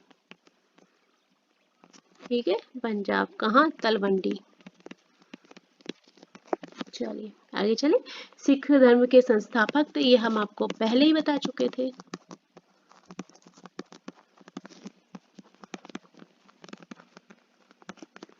और पहले गुरु थे, ये भी बता चुके थे। चलो आगे देखते हैं। नेक्स्ट हमारा क्वेश्चन है, किस नदी को बिहार का शोक कहा जाता है? तो आपकी कौन सी नदी हो जाएगी? कोसी नदी हमारा बिहार का शोक कहलाती है। पता है ना ये तो सबको। आगे चलते हैं। एक बात और बताओ, 1-2 नदियां और लिखो, यहाँ पर हो सकता है क्वेश्चन आपसे बने। बंगाल का शोक किस नदी को कहा जाता है? बंगाल का शोक और उड़ीसा का शोक, यहाँ पर भी नदियां आपकी इन्वॉल्व है। उड़ीसा का शोक किस नदी को बोलते हैं? और असम का बताओ, असम का शोक। देखो बंगाल का शोक तो हमारा हो गया दामोदर, ये आपको पता होगा, दामोदर नदी। और ये उड़ीसा का हो जाएगा आपका महानदी। और असम का शोक बोला जाएगा आपका ब्रह्मपुत्र नदी को भैया जी। तो हमने आपको बता दिया, और अगर हमें डिटेल पता चली किसी एग्जाम ओरिएंटेड क्वेश्चन में तो हम आपको ज़रूर से ज़रूर करवा देंगे, ठीक है। भारत के केंद्र शासित प्रदेशों का प्रशासन कौन करता है? केंद्र शासित प्रदेशों का प्रशासन जो है राष्ट्रपति जी करते हैं। और ये आपका कहाँ पर मेंशन है? देखो, राष्ट्रपति हमारे संविधान के भाग 5 से रिलेटेड है। आर्टिकल है आपका 52 से 78 तक कार्यपालिका से संबंधित है, बताया था ना। चलो आगे चलते हैं। भारत, एक काम करो आप लोग, डिटेल लिखाएं क्या? राष्ट्रपति का कार्यकाल 5 वर्ष के लिए होता है। मुख्य, ऐसे ये आपको नॉलेज पता होगी ना, जैसे कि मुख्यमंत्री है तो राज्य सरकार का मुखिया होता है। राज्यपाल का जो है मुख्यमंत्री की नियुक्ति करते हैं। चुनाव आपका बहुमत के माध्यम से किया जाता है। डिटेल लिखानी पड़ेगी क्या इसकी? अगर आपको डिटेल चाहिए तो बता दो, हम आपको PDF अपलोड कर देंगे। एक बार हमें कॉमेंट में मेंशन कर देना अगर किसी बच्चे को इस तरह की डिटेल चाहिए पदों से रिलेटेड, कि मुख्यमंत्री की नियुक्ति या उनका योग्यता जो होती है, कौन नियुक्त करता है, कौन हटाता है, गवर्नर को कौन नियुक्त करता है, कौन हटाता है, प्रधानमंत्री, राष्ट्रपति, इस तरह की आपको, अगर आपको डिटेल चाहिए तो हमें एक बार कमेंट कर देना, ठीक है। हम आपको अवेलेबल करा देंगे, क्योंकि अगर आप अभी हम पढ़ाने बैठेंगे तो आपका सेशन हो जाएगा 30 मिनट की जगह पूरा 1 घंटे का, है ना। तो टाइम प्रेशियस है, तो वेस्ट नहीं करते हुए आगे बढ़ते। अगर आपको लगता है कि नहीं हमें चाहिए तो फिर हम करवा देंगे, तब दिक्कत वाली बात नहीं है। आगे चलते हैं। भारत की प्रथम पंचवर्षीय योजना जो थी वो किस पर आधारित थी? बता के थक गए थे। हैरोल्ड डोमर मॉडल पर बेस्ड थी। जो हमारे 5 ईयर प्लान थे कहाँ से प्रेरित थे? तो सोवियत संघ से लिए गए थे। सोवियत संघ से प्रेरित होकर हमारे यहाँ 5 ईयर प्लान जो एप्लीकेबल किए गए। पहली पंचवर्षीय योजना बच्चे आपकी हैरोल्ड डोमर मॉडल पर बेस्ड थी, और आपका इसका टेन्योर क्या था? 1951 से 1956, है ना। और मुख्य केंद्र का क्या था इसका? कृषि। जो मुख्य केंद्र था वो था आपका कृषि विकास। बहुत क्वेश्चन आया इस बार कांस्टेबल एग्जाम में। अभी और शिफ्ट बाकी है, वहां भी आएगा ही आएगा। आगे चलते हैं। भारत के उत्तरी मैदान में कौन सी नदियां बनाती हैं? सिंधु, गंगा और ब्रह्मपुत्र नदियां आपके उत्तरी मैदान के निर्माण में, इन तीनों नदियों का महत्वपूर्ण योगदान है भैया। आगे चलते हैं। भारत में 42वां संविधान संशोधन अधिनियम किस वर्ष पारित किया गया? 1976 में। 42वां संविधान संशोधन को हमने आपको क्या बताया था, क्या बोला गया था? लघु संविधान। क्योंकि इस भारतीय संविधान में बहुत ही ज्यादा संशोधन किए गए थे, याद है ना। चलो, आपका वर्ड जोड़े गए थे। यह सर्वोच्च न्यायालय उच्च न्यायालय की शक्ति को कम करने की कोशिश करता है। और आपका इसमें क्या ऐड किया गया था? 4A, जो किससे रिलेटेड है? आपका मौलिक कर्तव्य से रिलेटेड है, इसको ऐड ऑन किया गया था। इसके अलावा इसमें प्रस्तावना में वर्ड ऐड किए गए थे, अगर आपको याद हो, कौन कौन से? समाजवादी और धर्मनिरपेक्ष। इसके अलावा आपका एक वर्ड और कौन सा ऐड किया गया था? अखंडता। याद आया? चलिए, इसलिए हमारा ये बहुत ही इम्पोर्टेंट संविधान संशोधन है जो कि 1976 में पारित किया गया था। आगे चले। जूट की सर्वाधिक उत्पादन किस राज्य में होती है? पश्चिम बंगाल में सबसे ज्यादा उत्पादन होती है। इसके अलावा आपका जूट की फसल देखो असम में भी होती है, उड़ीसा में भी होती है, बिहार हो गया, अपना यूपी हो गया, त्रिपुरा हो गया, मेघालय हो गया। बट ये है कि पश्चिम बंगाल में अकेले 50% जूट का उत्पादन होता है, और इसी के साथ ये सर्वाधिक उत्पादन वाला राज्य आपका बन जाता है ना। समझ में आया? चलो, जहां भी डाउट लगे हमें एक बार कमेंट कर देना क्वेश्चन नंबर डाल के। आगे चलते हैं। उच्च न्यायालय हाईकोर्ट न्यायाधीश की योग्यता पूछी गई थी आपसे, तो भारत का नागरिक तो होना ही होना चाहिए अगर आपको भारत में न्यायाधीश चाहिए, और कम से कम 10 वर्ष तक उसने किसी अधिवक्ता या न्यायिक पद पर कार्य करने का अनुभव लिया हो। देखो, एक्सपीरियंस बहुत काम आता है, और आपके जितने भी बड़े पद हैं वो ज्यादातर सब एक्सपीरियंस बेस्ड ही होते हैं, है ना। चलो, 36वें संविधान संशोधन अधिनियम 1975 के द्वारा कौन सा राज्य बना? हमने आपको बताया था ना, 36वां संविधान संशोधन 1975 में हुआ था। 35वें में आपका एसोसिएट स्टेट का दर्जा मिला था। दोनों चीजों को ध्यान रखना। 35वां 36वां अगर मिक्स किया तो बहुत मार पड़ेगी, सच बता रही हूँ। झूठ अगर मतलब गलत करके आए तो फिर गलत बात, मैं ना बताऊं उसके बाद गलत कराओ तो कह सकते हो, लेकिन बता रही हूँ उसके बाद अगर गलत करके आए ना तो सच में कुटाई सड़ने वाली बात है। सिक्किम और किस नंबर का बना था? 22 यानी कि 22वां। क्लियर। चलो नेक्स्ट। 1857 की क्रांति में, मेरठ क्रांति के बाद सैनिक कहाँ चले गए थे? दिल्ली की तरफ मूव ऑन कर गए थे हमारा। The relief of Lucknow painting की बात हुई थी, किसने बनाई थी? आपके ब्रिटिश कलाकार थे थॉमस जोन्स पार्कर के द्वारा आपका the relief of Lucknow painting को ड्रॉ किया गया था। दूसरी पंचवर्षीय योजना का उद्देश्य पूछा गया था, औद्योगिकरण क्षेत्र था, इंडस्ट्रियलाइजेशन फील्ड को बढ़ावा देना था, बताया था, पहले भी कराया था। आगे चलते हैं। कौन हिमाचल प्रदेश की जनजाति है? तो आपका हिमाचल प्रदेश की जनजाति में आ जाएगा जो ऑप्शन दिया था, गद्दी।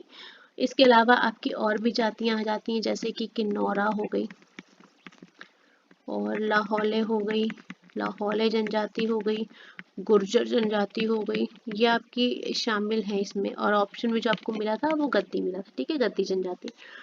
दिल्ली राज्य का कार्यकारी अध्यक्ष कौन होता है? राज्यपाल होते हैं कार्यकारी अध्यक्ष। राज्यपाल जो होते हैं किसी राज्य के मुख्य कार्यकारी अध्यक्ष होते हैं, इस बात को ध्यान रखो। आगे चलते हैं। आर्टिकल 36 आपका किससे रिलेटेड है? राज्य की परिभाषा का वर्णन करता है, मतलब ये बताया गया है कि राज्य का वही अर्थ है जो उसके भाग 3 में है। क्लियर। चलो, हारमोनियम वाद्य यंत्र है, किस वाद्य यंत्र की श्रेणी में आता है? ये आपका सुशिर वाद्य यंत्र है। देखो एक बात सुनो, यहाँ पर एक लिस्ट प्रिपेयर कर देती हूँ क्योंकि मुझे 2-3 क्वेश्चन मिल चुके हैं आपके वाद्य यंत्र वाले रिलेटेड। आपके जो वाद्य यंत्र हैं बच्चे, यहाँ पर देखो, थोड़ी सी जगह चाहिए रहेगी मुझे। वाद्य यंत्र, क्योंकि अब ये मैं डिटेल कर देती हूँ, क्योंकि पहली बार जब मुझे मिला था क्वेश्चन तो मुझे लगा था ऐसे ही आ गया, लेकिन 3-4 शिफ्ट से पूछ रहा है। आपका पहला क्या है? 4 तरह के तत्वाद्य यंत्र। सेकेंड है आपका सुशिर वाद्य यंत्र।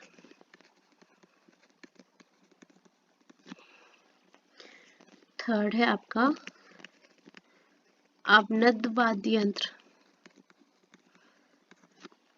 और फोर्थ है आपका घन वाद्य यंत्र। 4 तरह के हो गए आपके क्या? वाद्य यंत्र। यहाँ तक बात समझ में आई? टोटल कितना? 4। अब हमारे जो इक्विपमेंट आएंगे वो इसमें ही आ जाएंगे। देखो, तत्वाद्य यंत्र क्या होता है? जिसमें तार लगे होते हैं, आवाज किसके थ्रू निकलती है? तारों के माध्यम से। मैं यहाँ पर लिख रही हूँ, तार लगे होते हैं, आवाज आपकी कैसे जाती है? तारों के माध्यम से। शॉर्ट में लिख रही हूँ, क्लियर। तो जो इसमें आपके आ जाते हैं इक्विपमेंट, वो आप एग्जाम्पल में देखो, जैसे कि आपका सारंगी, तार होता है ना, तार के माध्यम से बजती है। अच्छा, सारंगी वादक आपको पता है ना, पंडित राम नारायण जी हो गए, अब्दुल करीम खान और गुलाम शबीर खान हो गए, रमेश मिश्रा हो गए, सुल्तान खान, बिंदु खान, शकूर खान। ये भी मैं लिस्ट आपको प्रोवाइड कर चुकी हूँ ना। अगर आपने पढ़ी होगी तो आपको नाम पता होंगे, नहीं पढ़ी होगी तो फिर प्रॉब्लम है। चलो, फिर आपका क्या हो जाएगा? सितार। सितार भी आपका तार पे बेस्ड है। और आपके जैसे पंडित रविशंकर जी हैं, उमा शंकर जी, शाहिद परवेज, निखिल बनर्जी, विलायत खान जी हो गए, आपके मुस्ताद अली खान हो गए, ये सब आपके सितार वाद उसमें आ जाएंगे, तत्वाद्य यंत्र, ये सब सितार वादक है। इसके अलावा फिर आपका क्या हो जाएगा? वायलिन। वायलिन भी आपका तार से बना होता है। आपके गणेश राजगोपाल जी हैं, NR मुरलीधरन जी हैं, MS गोपाल कृष्णन आपका भी आया था, TN कृष्णन में पूछा जा चुका है ना, M चंद्रशेखरन, ये आपके वायलिन वादक हो गए, ये भी आपका तत्वाद्य यंत्र में आ जाएगा। फिर आपका नेक्स्ट क्या हो जाएगा? सरोद। सरोद भी आपका किस में आ जाएगा? तत्वाद्य यंत्र में। इसके अलावा आपका क्या आ जाएगा इसमें? संतूर। संतूर भी आपका किस में आ जाएगा? तत्वाद्य यंत्र में। और क्या आ जाएगा? गिटार। यहाँ तक समझ में आया अच्छे से? चलो, गिटार वादक भी आपके ब्रजभूषण काबरा जी हैं। और गिटार से रिलेटेड क्वेश्चन आपका एक बना था ना अभी, वाद्य मोहन विश्व मोहन जी से रिलेटेड, स्लाइडेड गिटार। चलो ध्यान दो। नेक्स्ट है आपका सुशिर वाद्य यंत्र। ये ऐसे वाद्य यंत्र होते हैं बच्चे जिनको कि फूंक मारकर या हवा के द्वारा बजाया जाता है। यहाँ पर लिख लो, छोटा सा ध्यान रहे, फूंक मारकर या हवा के द्वारा। हवा के द्वारा बजाया जाता है, वो आपके कहलाते हैं सुषिर वाद्य यंत्र। जैसे कि आपका क्या आ जाता है, शहनाई। शहनाई के आपके वादक कौन है, बिस्मिल्लाह खान, अली अहमद हुसैन हो गए, दयाशंकर जगन्नाथ, बागेश्वरी कम्मर हो गए, कृष्णा राम चौधरी जी, शबरी खान है और सुल्तान खान है। शहनाई के बाद आपका फूक मार के क्या बचता है, बांसुरी। बांसुरी वादक में फिर कौन आ जाएंगे, सबसे ज्यादा पूछे जाने वाले हरि प्रसाद चौरसिया जी, राकेश चौरसिया जी, पन्नालाल घोष हो गए, राजेंद्र कुलकर्णी जी हो गए और राजेंद्र प्रसन्ना जी हो रहे, एन रमानी जी हैं। और आपका फिर क्या आ जाएगा, हारमोनियम। तो हारमोनियम आपका बच्चे आ जाता है सुषिर वाद्य यंत्र में। और हारमोनियम वादक में क्या आ जाएंगे, पुरुषोत्तम बालावकर, ऐसे कुछ नाम है, थोड़ा सा कंफ्यूजन टाइप का, वालावलकर है आई थिंक, पुरुषोत्तम वालावलकर, ठीक है, हाँ यही है। और अप्पा जलगांवकर है, ज्ञान प्रकाश जी हैं, ये हमारे आ जाते हैं हारमोनियम वादक में। लिस्ट हमने आपको प्रोवाइड कर दी है। ये पुरुषोत्तम वालावलकर नाम थोड़ा सा डाउट में है, एक बार इसको चेक कर लेना, वैसे यही नाम है मेरे ख्याल से। नेक्स्ट है आपका अनुवत्त वाद्य यंत्र। तो ये ऐसे होते हैं जिनका निर्माण लकड़ी या धातु के गोलाकार घेरे से पशुओं के ऊपर मढ़कर किया जाता है, समझ लो ना, जिसमें लकड़ी या हाथ से चोट मारने पर ध्वनि उत्पन्न होती है। लिखाना जगह थोड़ी सी शॉर्टेज है, आप समझ लो, उसमें मैं एग्जांपल लिख देती हूँ, आपको आ जाएगा। लाइक तबला, लकड़ी का बना होता है, धातु का गोलाकार या अर्धचंद्राकार रूप में, तबला हो जाएगा आपका। और क्या हो जाएगा आपका, मृदंग हो जाएगा। मृदंग देखा है, जिसके आप पुराने मंदिर है, मंदिरों में मिलेगा, पुराने मंदिरों में यूज होता था। पखावज,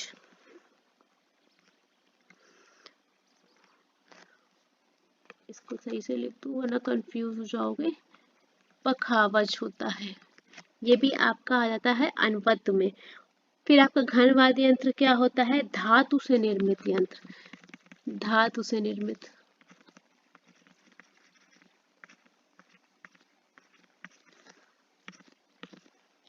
जैसे आपका अभी आया था मंजीरा, मंजीरा हो गया।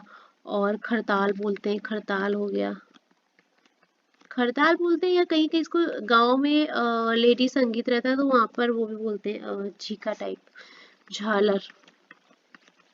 वही ये अलग अलग स्टेट में अलग अलग बोला जाता है। इसके अलावा आपका इसमें आ जाएगा लेजिम। ठीक है, तो हमने आपको एग्जांपल लिखा दिया। अगर अब आपसे ये वाद्य यंत्र देके पूछ लेगा तो आप बता पाओगे कि किस वाद्य यंत्र में आता है। चलो, उदार शक्ति सैन्य अभ्यास किस देश के बीच होता है, भारत और मलेशिया के बीच होने वाला एक सैन्य अभ्यास है।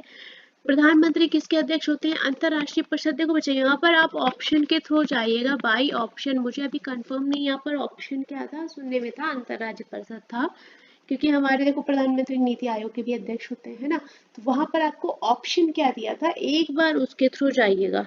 आगे चलते हैं। बैंकिंग अधिनियम 1995 से रिलेटेड आपका एक क्वेश्चन आया है, अभी हमें क्वेश्चन पता नहीं चला इसलिए हमने गलत क्वेश्चन मेंशन नहीं किया है। अगर पता चलता तो हम ज़रूर मेंशन कर देंगे, और अगर आगे पता चला तो हम आपको ज़रूर से ज़रूर बता देंगे। गलत बताने का देखो कोई मोटिव है नहीं, जितना पता चल जाता है उतना आपको शेयर कर देते हैं हम। भारत में 42वां संविधान संशोधन अधिनियम कब पारित हुआ, 1976 में। इस चीज को ध्यान रखो क्योंकि यहाँ पर आपके काफी आर्टिकल ऐड किए गए थे और प्रस्तावना में वर्ड्स भी ऐड किए गए थे, और तीनों वर्ड याद रखना, समाजवादी और धर्मनिरपेक्ष और अखंडता। ठीक है, चलो, इम्पोर्टेंट है इसलिए बता रहे हैं हम, हो सकता है बाद में आप बोलें कि एग्जाम में मिला था। गोवा को किस संशोधन के तहत पूर्ण राज्य का दर्जा दिया गया था, 56वां संविधान संशोधन हुआ था कब, 1987 में। हो जाएगा, कोई कंफ्यूजन तो नहीं है।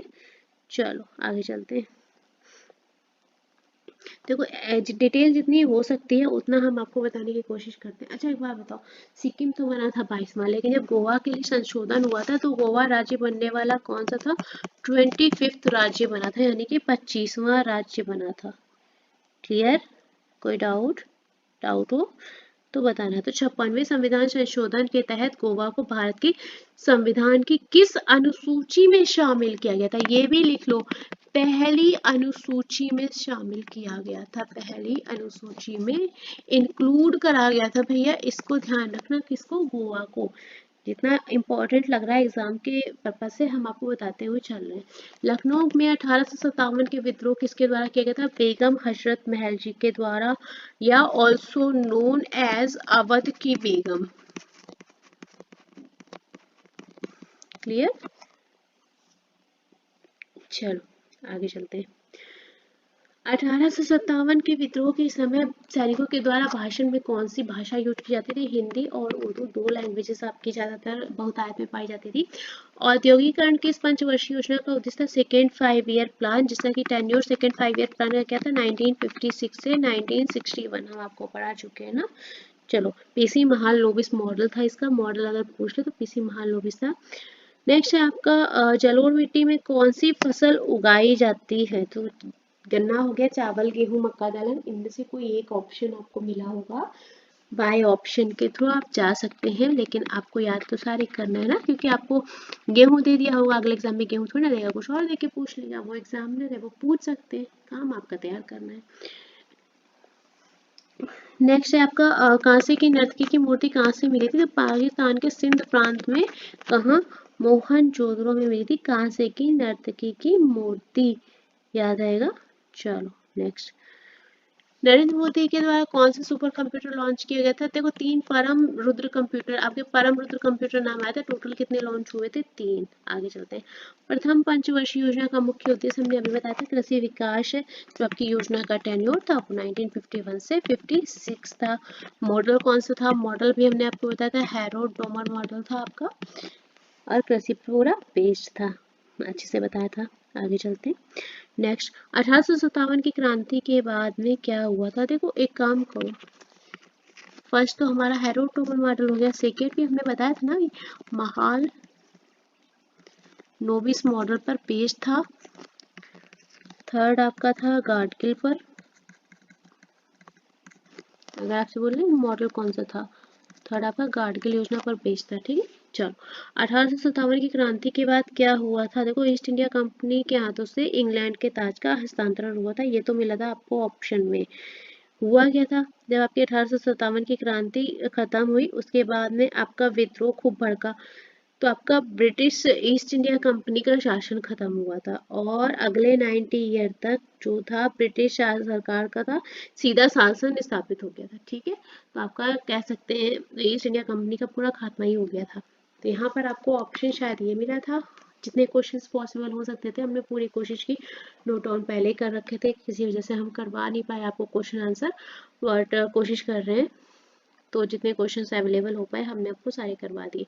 पीडीएफ आपको टेलीग्राम पे अवेलेबल हो जाएगी। नए वाले बच्चों, जो नए बच्चे हैं, वो भी उनसे भी रिक्वेस्ट है कि आप टेलीग्राम चैनल पे हमें ज्वाइन कर लें, आपको भी आराम रहेगा। एटलीस्ट आपका एग्ज़ाम है ना, तब तक तो आपको रहना है। इसके बाद फिर आप देख लीजिए, अगर आपको क्लासेस ठीक लगती हैं तो आप रुक सकते हैं, कोई दिक्कत वाली बात थोड़ी ना है। चलिए, तो सेशन को यहाँ पर ख़त्म करते हैं। इस बार तो कुछ नहीं बोला, देखते हैं भाई, थोड़ा सा बेटर फील होगा तो हम आपको और वीडियोस अवेलेबल कराने की कोशिश कर सकते हैं। बेटर फील होगा तो बिल्कुल अवेलेबल करवा देंगे, क्योंकि काफ़ी लॉस हम वैसे भी कर चुके हैं आप लोग का। लॉस तो खैर किसी का नहीं हुआ होगा, क्योंकि कहीं ना कहीं तो आप देख ही रहे होंगे, है ना, ऐसा तो नहीं है। बट चलिए, कोई बात नहीं है, फिर भी मेरी वजह से अगर लॉस हुआ है तो हम आपको सॉरी बोलते हैं। कुछ देर के बाद फिर से मिलेंगे, तब तक के लिए आप लोग साथ में बने रहिए। नेक्स्ट वीडियो के साथ फिर से हम आपसे जल्दी मिलेंगे, तब तक के लिए साथ में बने रहिए, और टेलीग्राम चैनल को प्लीज़ ज्वाइन कर लीजिएगा पीडीएफ के लिए। थैंक यू सो मच बच्चे लोग। हेलो स्टूडेंट्स, वेलकम है आपका अपने यूट्यूब चैनल पे। 9 मार्च के शिफ्ट 3 के जो क्वेश्चंस हैं, एक बार उनके बारे में देख लेते हैं। भारत के किस राज्य में गणगौर उत्सव मनाया जाता है? ये आपका राजस्थान में मनाया जाने वाला उत्सव है। किस लिए मनाया जाता है? ये गौरी माता या पार्वती माता के सम्मान में मनाया जाता है ये त्यौहार आपका।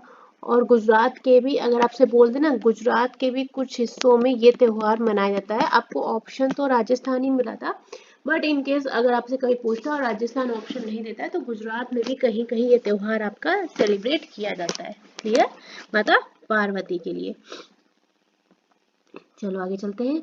और एक काम और करो, इसका जो टेन्योर है वो लिख लो कि होली के टाइम आपका होता है अगले दिन के पहले, होली के अगले जो दिन होता है चैत्र माह, उसके पहले दिन से शुरू होता है और चलता है 16 डेज तक। क्लियर? चलो आगे चलते हैं। देखो कुछ त्योहार और लिख लो, जैसे कि आपका बिहार में जो सबसे ज़्यादा मनाई जाती है वो है आपकी कौन सी, छठ पूजा। और जो गोवा में मनाया जाता है वो कहलाता है आपका मांडी।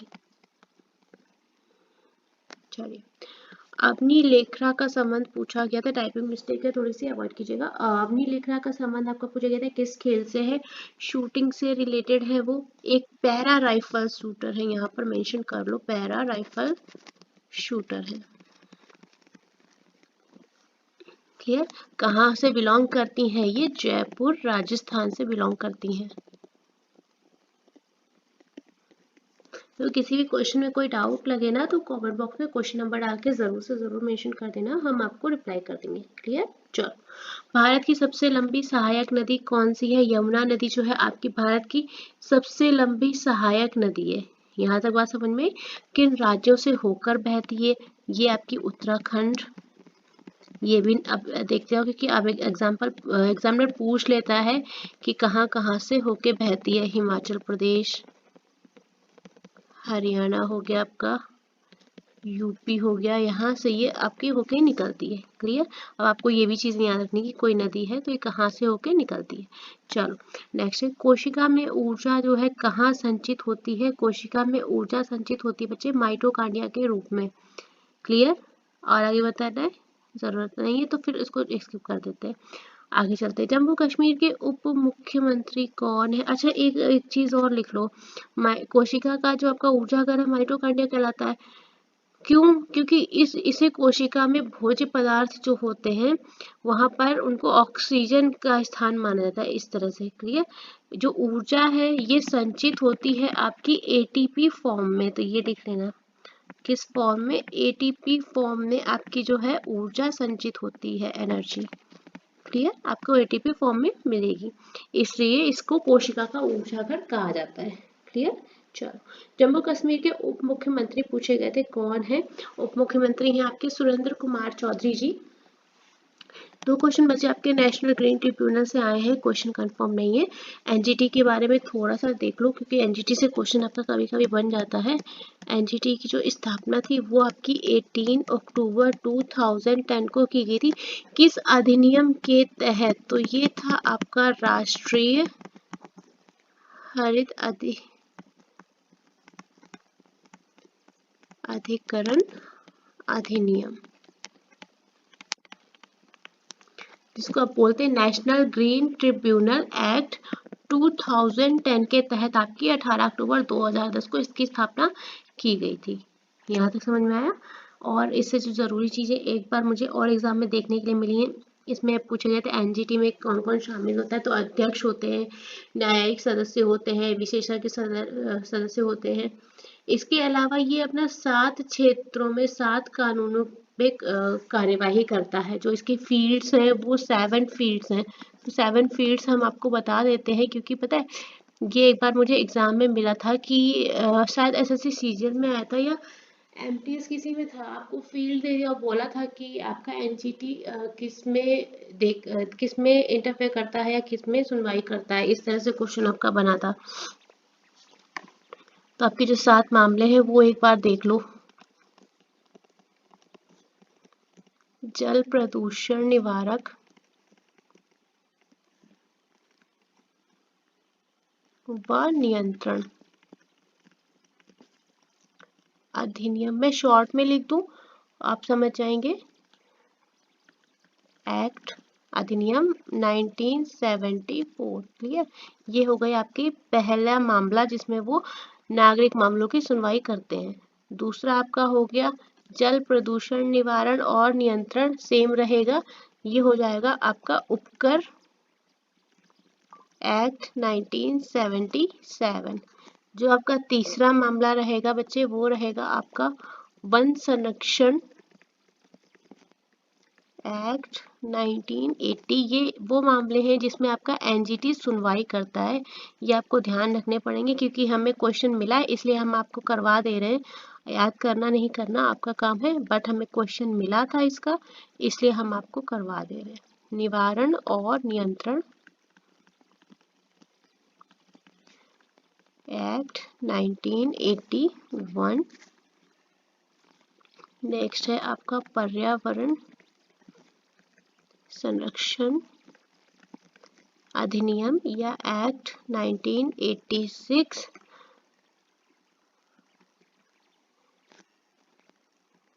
और आपका फिर है जैव विविधता अधिनियम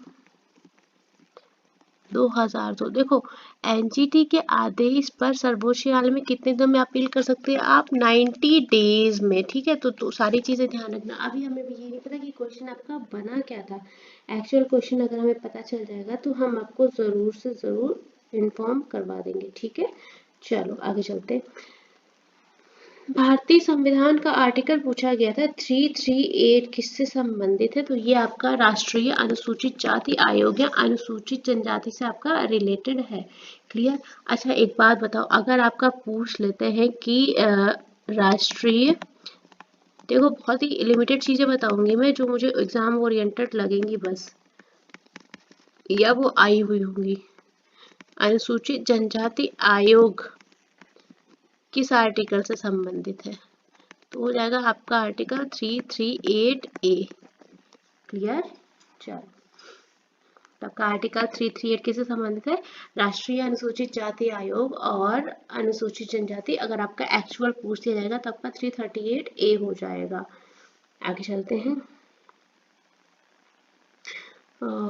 इससे रिलेटेड और भी पॉइंट है, जैसे कि आपका ये जो आयोग है वो 1990 के 65वें संविधान संशोधन के बाद आया था। ठीक है, तो अब ये सारी चीज़ें अगर मैं नोट डाउन कराऊंगी तो बाकी बहुत लंबी वीडियो हो जाएगी। जितना ज़रूरी फिलहाल के लिए उतना करवा देते। वेग समय ग्राफ किसके बारे में दर्शाता है? तो आपका एक गतिशील वस्तु का वेग में जो समय के साथ परिवर्तन होता है उसको शो करता है। एक चीज और ये आपके एग्जाम ओरिएंटेड है कि वेग समय ग्राफ का जो स्लोप होता है, ढलान, ये अलग क्वेश्चन है। ठीक है, लेकिन आया हुआ है अगर ढलान वाली बात होगी तो गतिशील वस्तु के एक्सीलरेशन को शो करेगा। ठीक है, तो आपको ध्यान देना है कि वो पूछ क्या रहा है। अगर ढलान वाला पूछेगा तो आपको क्वेश्चन में ढलान मेंशन करेगा कि वेग समय ग्राफ का जो स्लोप है वो किसको शो करता है। तो मैंने आपको दोनों ही मेंशन कर दिया है। हो सकता है आपसे बन जाए अगली शिफ्ट में क्वेश्चन, पर मैंने अपनी तरफ से मेंशन कर दिया है। अगर दोनों ही क्वेश्चन बन सकते हैं, मैंने दोनों करवा दिए, इसके बाहर नहीं मिलेगा। 1850 में भारत में सबसे ज्यादा ब्रिटेन से क्या निर्यात किया जाता था? ब्रिटेन को सबसे ज्यादा कच्चा कपास निर्यात किया जाता था। वर्तमान में विश्व का सबसे बड़ा व्यापारिक साझेदार देश आपका संयुक्त राज्य अमेरिका हो जाएगा। किस घटना के बाद महात्मा गांधी ने असहयोग आंदोलन वापस ले लिया था? चौरी चौरा कांड कब हुआ था? एक बात बताओ, हमने आपको पहले भी बताया था 4 फेब 1922 को हुआ था। कहाँ? गोरखपुर जिले में हुआ था। इस घटना के बाद आपका गांधी जी ने असहयोग आंदोलन को वापस ले लिया गया था। असहयोग आंदोलन आपका कब शुरू हुआ था? 1 अगस्त 1920 को।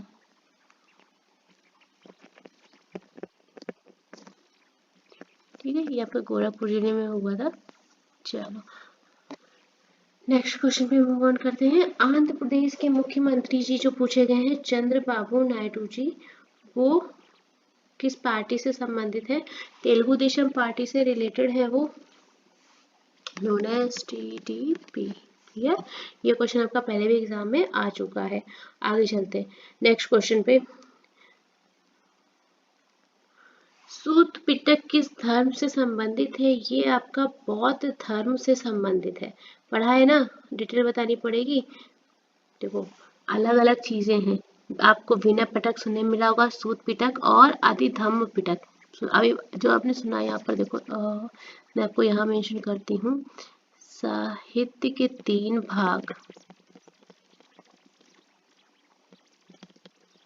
बौद्ध धर्म में आपने पढ़े होंगे,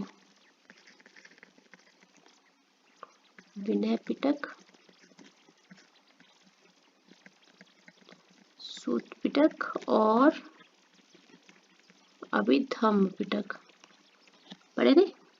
चलो, क्या थे? महात्मा बुद्ध के निर्वाण प्राप्त करने के बाद उनके शिष्यों के द्वारा आपका रचे गए थे। क्या थे? विनय पिटक में क्या था?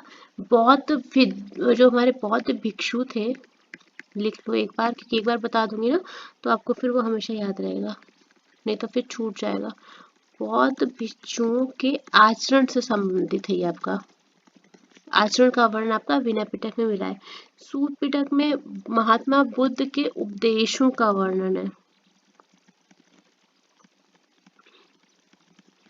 क्लियर। और अभिधम्म पिटक में बौद्ध दर्शन के बारे में है। बौद्ध दर्शन के बारे में याद रहेगा। ये तीनों जो आपके त्रिपिटक थे, इन तीन पिटकों को मिला के बोला गया, ये आपके क्या कहलाए? त्रिपिटक। याद रहेगा। चलो, जो भाषा है बच्चे इनकी, वो है आपकी पाली। जितना इम्पोर्टेंट मुझे लग रहा था उतना हमने आपको बता दिया है। आगे चलते हैं।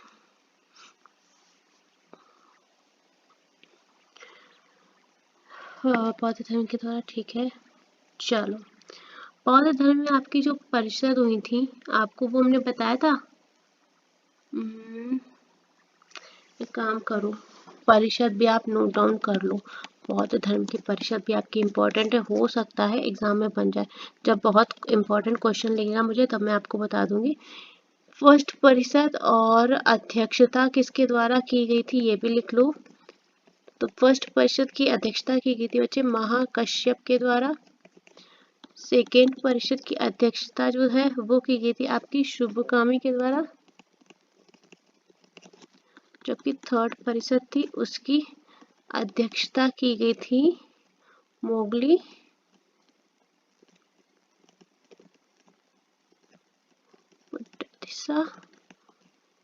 और जो फोर्थ परिषद थी उसकी अध्यक्षता की गई थी वासुमित्रा के द्वारा। ठीक है, वासुमित्र के द्वारा की गई थी। ये तो हो गई अध्यक्षता। अब ये किस प्लेस पर हुई थी? जो आपकी पहली परिषद हुई थी वो आपकी कहाँ हुई थी? राजगृह में। जो आपकी दूसरी परिषद हुई थी वो बच्चे हुई थी आपकी वैशाली में। तीसरी आपकी कहाँ हुई थी? पाटलिपुत्र में। और जो चौथी परिषद थी बच्चे वो आपकी कहाँ हुई थी? कश्मीर में। जरूरी जो चीजें हैं वो हम आपको बता रहे हैं, और किसके द्वारा आयोजित की गई थी ये भी देख लो, क्योंकि एक बार टॉपिक ना पूरा खत्म हो जाएगा फिर इसके बाद नहीं बचेगा। आयोजित की गई थी आपकी अजात शत्रु जी के द्वारा।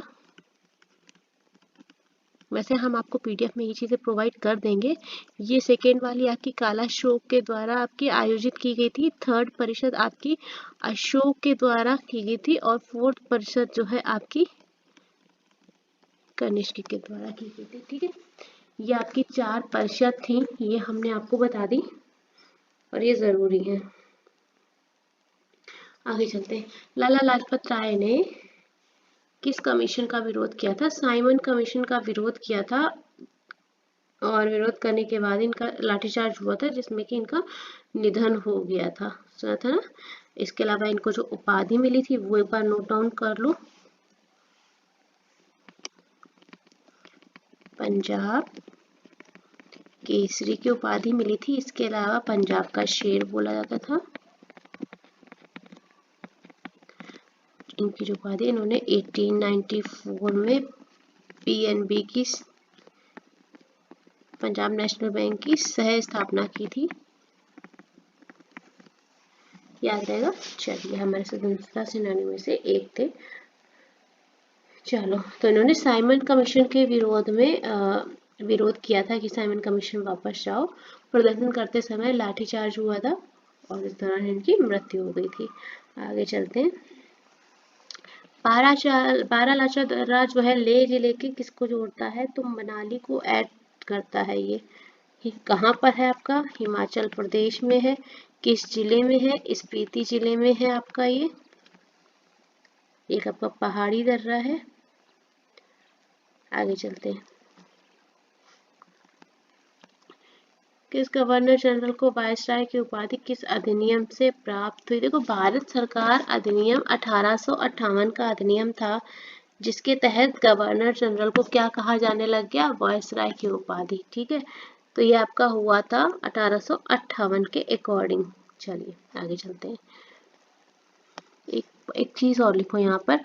जब आपका भारत सरकार अधिनियम 1858 हुआ था उसके द्वारा गवर्नर जनरल ने वायसराय की उपाधि प्राप्त की। और उस समय जो पहले वायसराय आपके बने थे बच्चे, पहले वायसराय वो कौन थे? Lord Canning. लॉर्ड कैनिंग, ये ध्यान रखने वाली चीज है। बहुत ज़रूरी है, वो हमने बता दिया। अच्छा देखो, लॉर्ड कैनिंग का जो कार्यकाल था वो अपने आप में बहुत ज़्यादा इम्पोर्टेंट था, हमने आपको पहले भी डिस्कशन किया था ना। चलो आगे चलते हैं। मैत्री अभ्यास के बारे में पूछा गया था, किस देश के बीच होता है, तो भारत और थाईलैंड के बीच में आपका होने वाला अभ्यास है एक।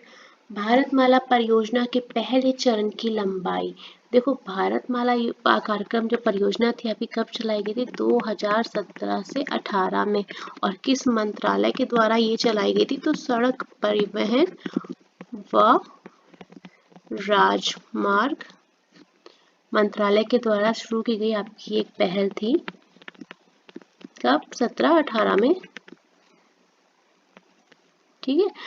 प्रथम चरण में आपकी 34,800 किलोमीटर का राष्ट्रीय राजमार्ग का निर्माण किया जाना था। आगे चलते, कौन सी हड़प्पा सभ्यता स्थल में प्यासे कौवे की कहानी के साक्ष्य मिले, लोथल में मिले हैं। आंध्र प्रदेश के उप मुख्यमंत्री कोनिडाला पवन कल्याण जो है किस पार्टी से रिलेटेड, तो पवन कल्याण जी जो है वो जनसेना पार्टी से रिलेटेड हैं आपके। नेक्स्ट क्वेश्चन में मूव ऑन करते हैं। किस देश के द्वारा नेशनल फ्यूल कोटा स्कीम शुरू किया गया था, श्रीलंका के द्वारा शुरू किया गया था। टोलकाप्पियम हमने आपको कल भी पढ़ाया था, एक व्याकरण ग्रंथ है, तमिल भाषा में है, कल भी बताया था। इसके आपको हमने मानव विज्ञान जो पता था वो भी हमने आपको बताया था, लिखाया नहीं था हालांकि, पर हमने आपको बोल के अच्छे से बताया था। तो तमिल भाषा में है, व्याकरण ग्रंथ है ये बताया था, और तमिल साहित्य और भाषा विज्ञान पर किया गया वर्तमान कार्य है। आपसे यही क्वेश्चन आया था ना कि या तमिल भाषा पर किया गया कार्य कौन सा है। ऑपरेशन शक्ति कौन देशों के बीच आयोजित होने वाला संयुक्त सैन्य अभ्यास है, भारत और फ्रांस के बीच आपका आयोजित किया गया। अरब सागर में कौन सी नदी डेल्टा बनाती है, सिंधु नदी। गिवन ऑप्शन के थ्रू जाना है सिंधु नदी। वैसे आपकी जो नदियां हैं वो डेल्टा जो नहीं बनाती हैं उनमें आएंगी आपकी नर्मदा और ताप्ती, लेकिन जो नदियां डेल्टा का निर्माण करती हैं उसमें आपकी आ जाएगी गंगा नदी और स्वर्ण रेखा नदी, गोदावरी नदी, ब्रह्मपुत्र नदी हो गई आपकी। ये नदियां आपका डेल्टा का निर्माण करेंगी। स्पाव नृत्य पूछा गया था कहाँ का है, लद्दाख में है। चांगपा जनजाति के द्वारा आपका ये डांस फॉर्म जो है परफॉर्म किया जाता है। एक चीज और है, एक यहाँ पर लिखो, एक क्वेश्चन आपसे अक्सर बोलता है, डेल्टा की बात आ रही तो याद आ रहा, सुंदरवन में डेल्टा का निर्माण करने वाली नदियां, जिन नदियों के द्वारा होता है वो है गंगा व ब्रह्मपुत्र। क्योंकि ये क्वेश्चन बना है ना तो मुझे डेल्टा से याद आ गया कि सुंदरवन में भी डेल्टा का निर्माण पूछा जा सकता है कि वहां पर डेल्टा का निर्माण किन नदियों के द्वारा होता है, तो गंगा व ब्रह्मपुत्र नदियों के द्वारा आपका सुंदरवन में डेल्टा का निर्माण होता है। स्पाउ डांस हमने आपको करा दिया, लद्दाख की चांगपा जनजाति के द्वारा किया था। सरदार सरोवर बांध किस राज्य में है, गुजरात राज्य में है, और किस नदी पर बना है, तो नर्मदा नदी पर बना है बच्चे। आगे चलते हैं। नेक्स्ट क्वेश्चन है हमारा, कौन सी नदी जो है, ओके चलो, कौन सी नदी अरब सागर में मुहाना बनाती है, तो नर्मदा और तापी नदी है। तापी मिला गया, आपको तापी भी लिखा हुआ मिलेगा, ताप्ती या तापी, ये तो मेरे नाम से मैच कर रहा है भैया। चलिए कोई बात नहीं, आगे चलते हैं। नर्मदा और तापी नदी जो है पश्चिम दिशा में बहते हुए अरब सागर में मिल जाती है, क्लियर। आगे चलते हैं। नर्मदा नदी का जो उद्गम स्थान है वो हमने आपको बताया था ना, कहाँ से निकलती है, अमरकंटक से। चलो नेक्स्ट, बीसीजी का फुल फॉर्म आपसे पूछा गया था, देखो ये एक वैक्सीन है, इसका फुल फॉर्म आपका बैक्लस गैमेट और ज्यूरिन हो जाएगा। इसके अलावा ये आपका जो टीका है मुख्य रूप से यूज होता है टीबी में, तपेदिक बोलते हैं जिसको कि हिंदी में, वहां पर आपका यूज होता है। और दिया कब जाता है, तो ये बच्चे को, नवजात बच्चे को दिया जाता है उसके जन्म के 48 घंटे के भीतर दिया जाता है, क्लियर। चलो आगे चलते हैं। तांबे की छड़ को गर्म करने पर उसका प्रतिरोध क्या होगा? जब आप छड़ को गर्म करोगे तो उसका रेजिस्टेंस बढ़ेगा ही बढ़ेगा, ये तो आप पहले से पढ़ रहे हो ना। चलो, बॉम्बे प्रेसिडेंसी रेडियो क्लब की स्थापना 1928 में हुई थी। एक चीज और यहाँ पर लिख लो, पहला रेडियो प्रोग्राम कब पेश किया गया था? तो फर्स्ट रेडियो प्रोग्राम मैं शॉर्ट में लिख दे रही हूँ, आपका 1923 में प्रसारित किया गया था, ये चीज भी लिख लो, ठीक है। चलो,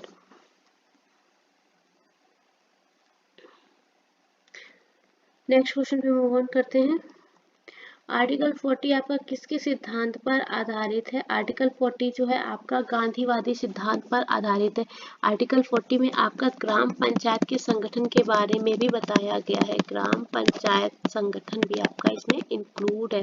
तो आपका ये गांधीवादी सिद्धांत पर आधारित है। और एक काम और करो, यहाँ पर आपको मैं और सिद्धांतों की बात आई है, तो एक है आपका समाजवादी सिद्धांत या नेहरूवादी सिद्धांत।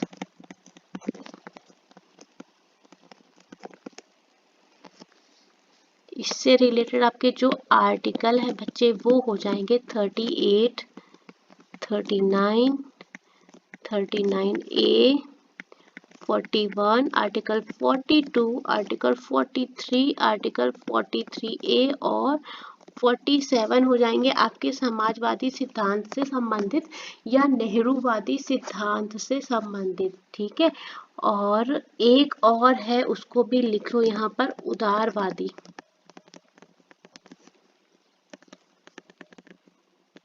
उदारवादी बौद्धिक सिद्धांत, ठीक है।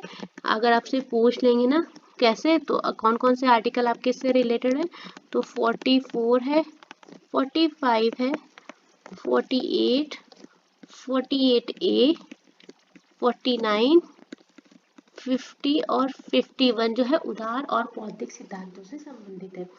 ये हमने आपको पूरी डिटेल दे दी गांधीवादी सिद्धांत की भी। गांधीवादी सिद्धांत आपका आर्टिकल 40 हो जाएगा, बाकी आपका समाजवादी सिद्धांत और उदारवादी दोनों ही मैंने लिखवा दिए।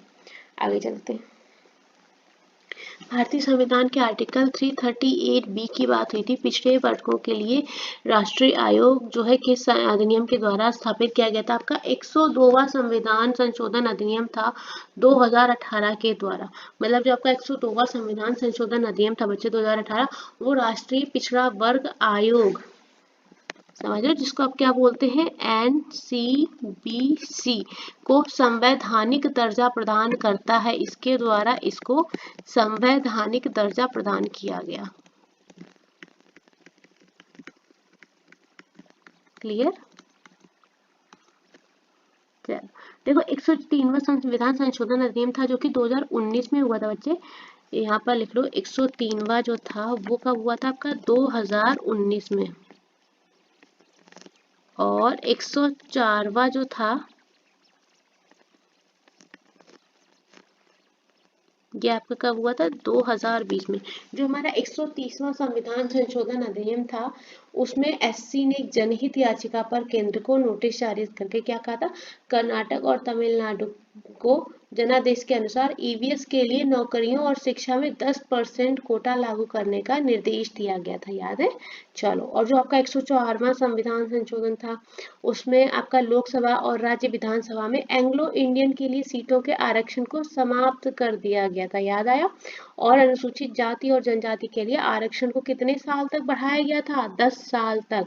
लिखाना पड़ेगा, क्या याद रहेगा? फिर आपका इसके बाद एक और संविधान संशोधन आया था, कौन सा? 105वां, 105th कब हुआ था? 2021 में आपका ये संशोधन आया, 2021 में। और इसके अनुसार क्या हुआ था? आर्टिकल जो आपका 342A था उसको संशोधित किया गया, याद है? चलिए, इसके बाद आपके 3 संशोधन और है, किस किस ईयर में है वो भी हमने आपको लिखा दिया। अब अगर डिटेल लिखाएंगे तो देखो टाइम लगेगा, इसलिए हमने, आप फाइनल पीडीएफ एक बार चेक कर लो, वहां पर आई थिंक मैंने मेंशन किया हुआ है। संपूर्ण ग्रामीण रोजगार योजना SHRY का बोला गया था, SHRY नहीं होगा बच्चे, यहाँ पे SGRY होगा, सॉरी टाइपिंग मिस्टेक है। SGRY को किस योजना में शामिल कर लिया गया था? तो महात्मा गांधी राष्ट्रीय ग्रामीण रोजगार गारंटी योजना मनरेगा में आपका इंक्लूड कर लिया गया था। ये आपका एम था क्या कि देश के सभी जरूरतमंद नागरिक को रोजगार प्रदान करना। इसमें आपका केंद्र सरकार इन सब की काफी भूमिका रही थी। आगे चलते,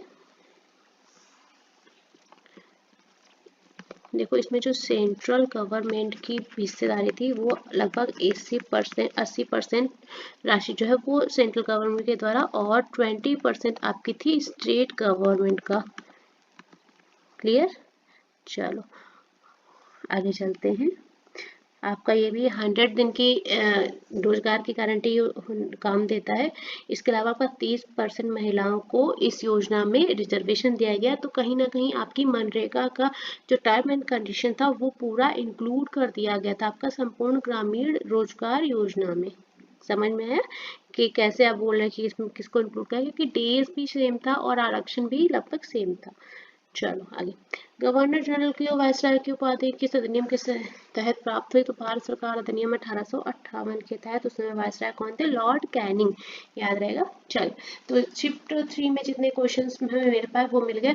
शिफ्ट जो 10 मार्च में है उसमें एक इशू हुआ है मेरे साथ थोड़ा सा, किसी वजह से मैंने शिफ्ट 1, शिफ्ट 2 और शिफ्ट 3 के क्वेश्चंस को मिक्स्ड अप कर दिया है भैया। हो गई है गलती मुझसे थोड़ा सा। अब मैं ये सोच रही हूँ कि मैं आपको करवा दूँ, क्योंकि कोई फर्क उससे तो नहीं पड़ता है ना, क्योंकि क्वेश्चन तो आपको सारे पढ़ने हैं।